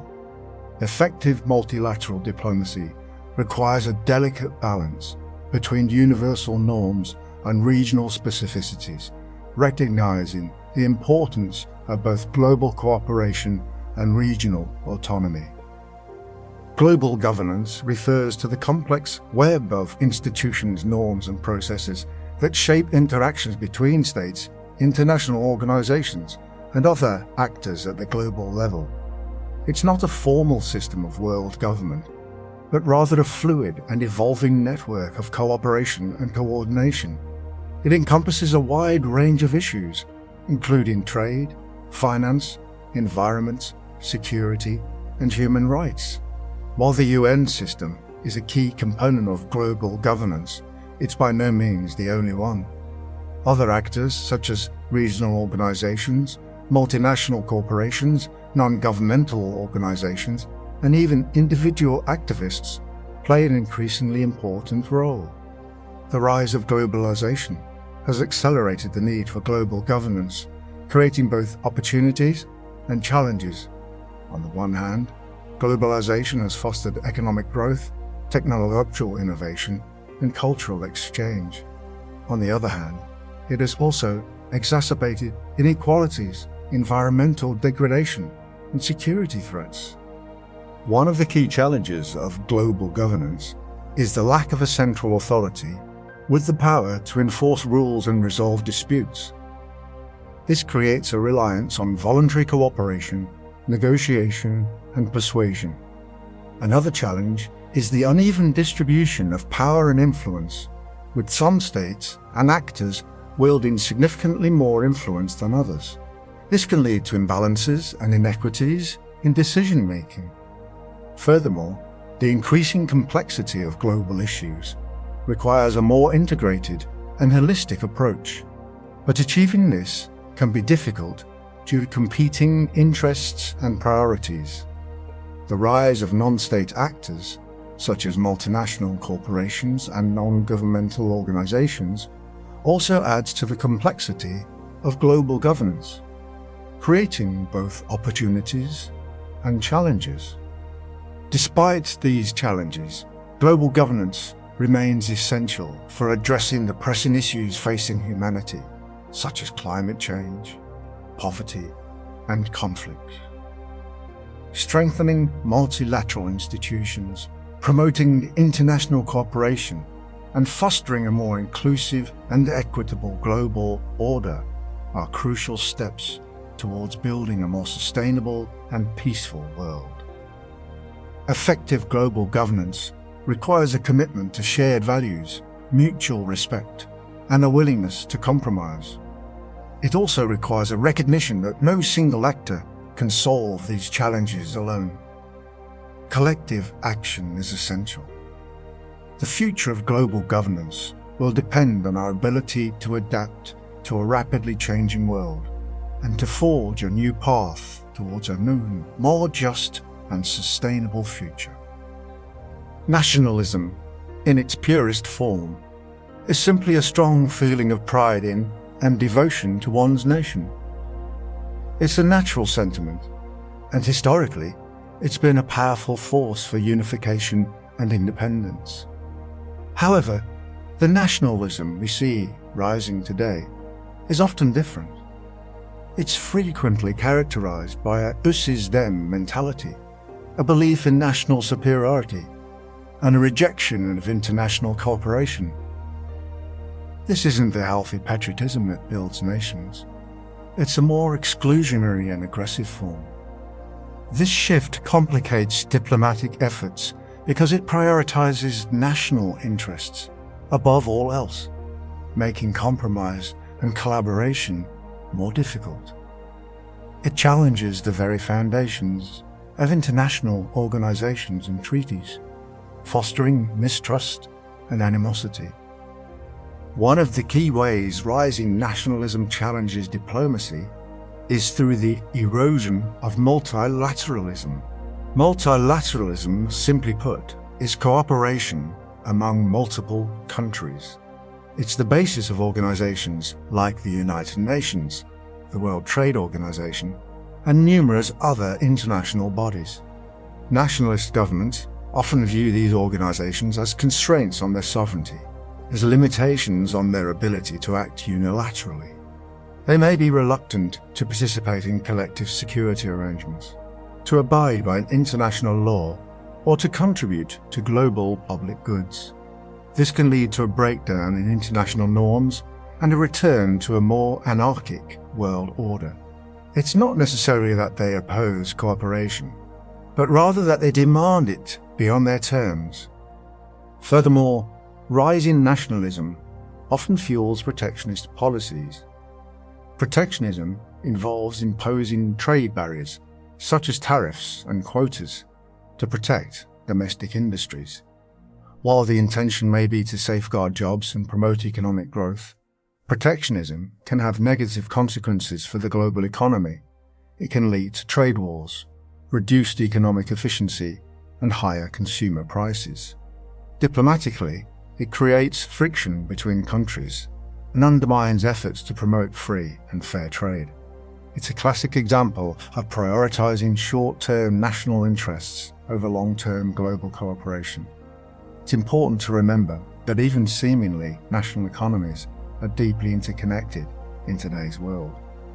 Great power competition, historically a recurring feature of international relations, is intensifying in the 21st century. While not necessarily leading to direct military conflict, though that remains a risk, it manifests in a range of areas: economic rivalry, technological competition, geopolitical maneuvering, and ideological clashes. The rise of new powers, like China, is challenging the established dominance of the United States, creating a more multipolar world. This shift in the balance of power makes diplomacy more complex and demanding. It's no longer a simple matter of managing relations between a single hegemon and its allies. This competition is particularly evident in the realm of security. Major powers are investing heavily in military modernization, developing new weapon systems, and expanding their military presence in strategic regions. This creates a security dilemma, where each power's efforts to enhance its own security are perceived as threatening by others, leading to an arms race. Diplomatically, this makes it harder to build trust and confidence, and increases the risk of miscalculation and escalation. Managing this competition requires careful diplomacy, transparency, and a commitment to arms control. Furthermore, great power competition extends into the economic sphere. Countries are vying for dominance in key industries such as technology, artificial intelligence, and renewable energy. This can lead to protectionist measures, trade disputes, and attempts to exert economic leverage. Diplomatically, it requires a commitment to fair trade, investment, and a level playing field. It's crucial to avoid economic coercion and to promote sustainable and inclusive economic growth. The challenge isn't to eliminate competition, but to manage it constructively and to ensure that it benefits all parties involved. Traditional diplomacy has historically focused on interactions between states.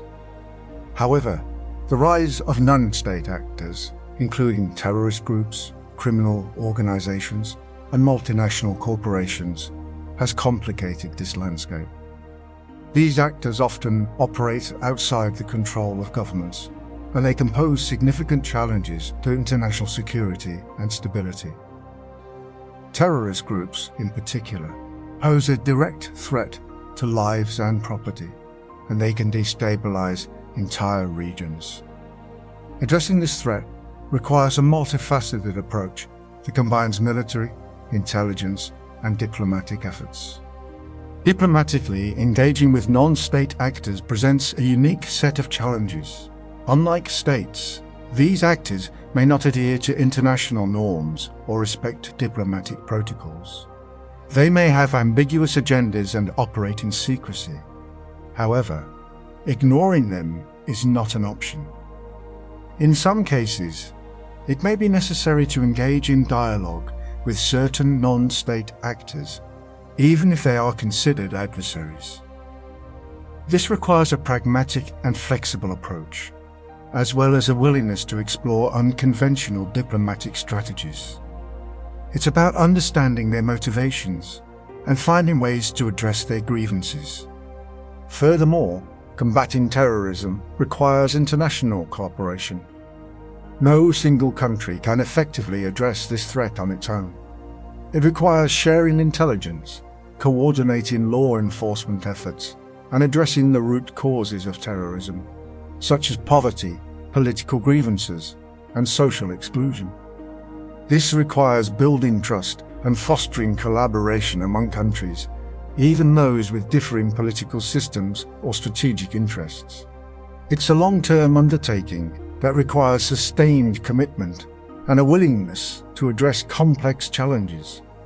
Climate change is arguably the most pressing global challenge of our time.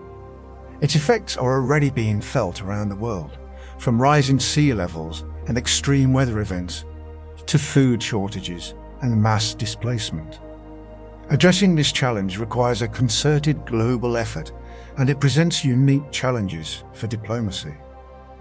Unlike traditional security threats, climate change is not confined by national borders. It requires collective action and a willingness to compromise. Diplomatically, addressing climate change requires negotiating international agreements such as the Paris Agreement to reduce greenhouse gas emissions. These agreements require countries to set targets for emissions reductions and to provide financial assistance to developing countries to help them adapt to the effects of climate change. However, negotiating these agreements can be challenging, as countries have differing priorities and interests. It requires building trust and finding common ground. Furthermore, addressing climate change requires promoting sustainable development and investing in renewable energy technologies. This requires international cooperation to transfer technology and provide financial assistance to developing countries. It also requires changing consumption patterns and promoting energy efficiency. It's a long-term undertaking that requires sustained commitment and a willingness to address complex challenges. It's about ensuring a sustainable future for all. We've explored the historical development of diplomacy, witnessing its changes through different eras. Now, we find ourselves at a particularly intriguing point. The rapid pace of technological advancement is reshaping not just how diplomacy is conducted, but also what it truly means. We're no longer just focusing on envoys and treaties, although those still matter. We are moving into an era where data, algorithms, and digital platforms are becoming essential tools and potential battlegrounds for international relations. This isn't about replacing human interaction, but enhancing it. Think of it as giving diplomats a new set of analytical tools to process information more effectively and spot potential crises before they grow. This includes improvements in satellite imagery analysis, which can monitor everything from troop movements to environmental shifts, and natural language processing, which can analyze large volumes of media to assess public opinion and identify disinformation campaigns. The main point is to use these technologies responsibly, ensuring they promote transparency and understanding rather than fuel conflict or erode trust. Consider the implications of digital diplomacy.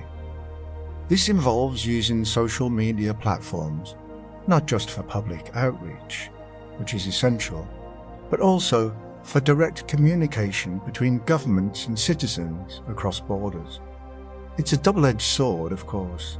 While it can foster greater transparency and engagement, it also creates opportunities for misinformation, propaganda, and cyber attacks. The challenge lies in establishing norms of responsible behavior in cyberspace, ensuring that these platforms are used to promote constructive dialogue, not to spread hatred or incite violence. Artificial intelligence is also poised to play a significant role.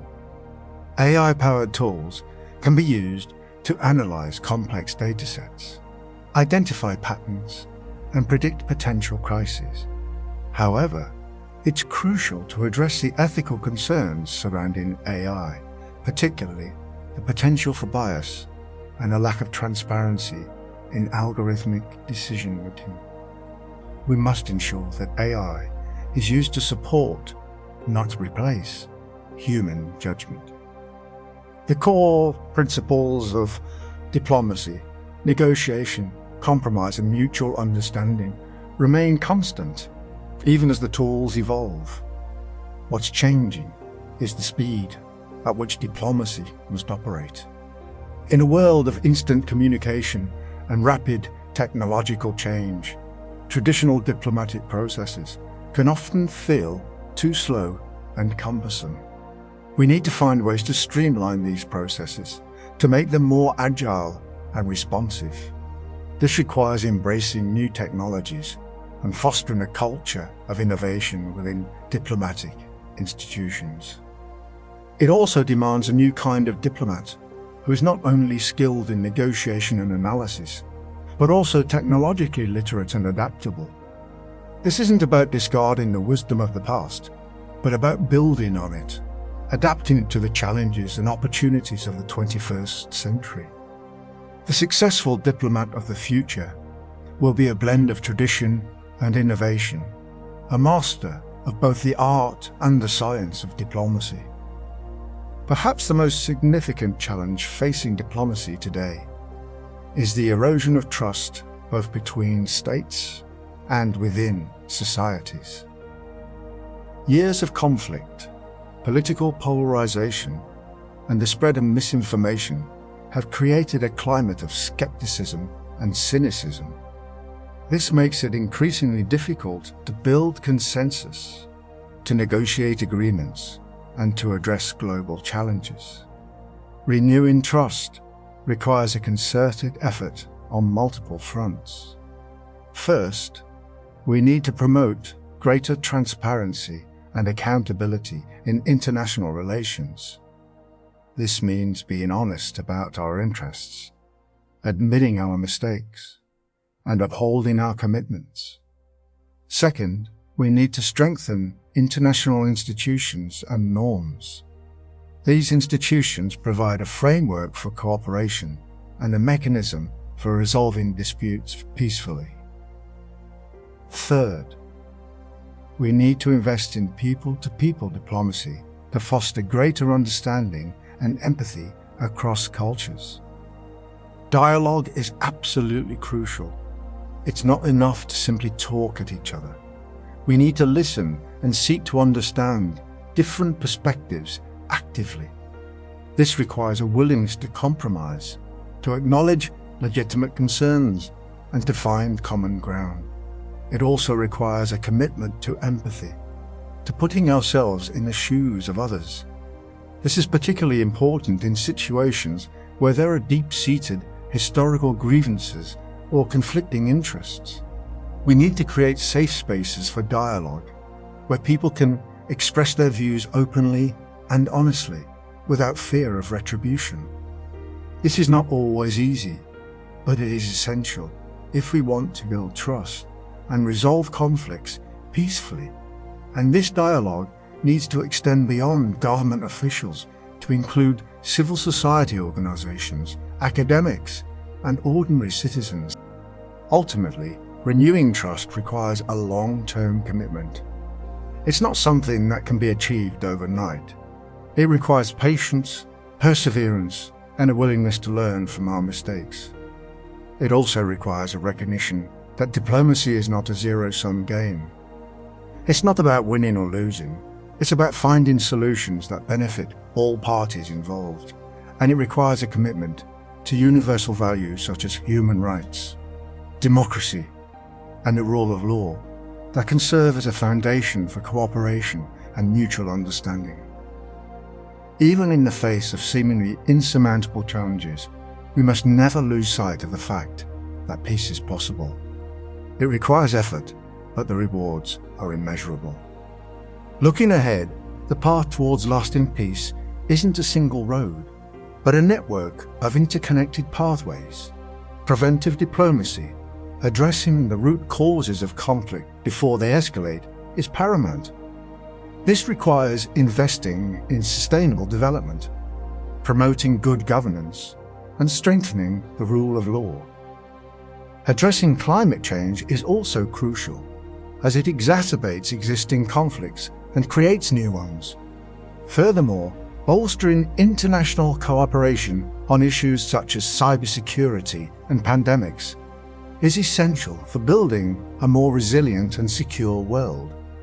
We also need to prioritize disarmament and arms control, reducing the proliferation of weapons and minimizing the risk of conflict.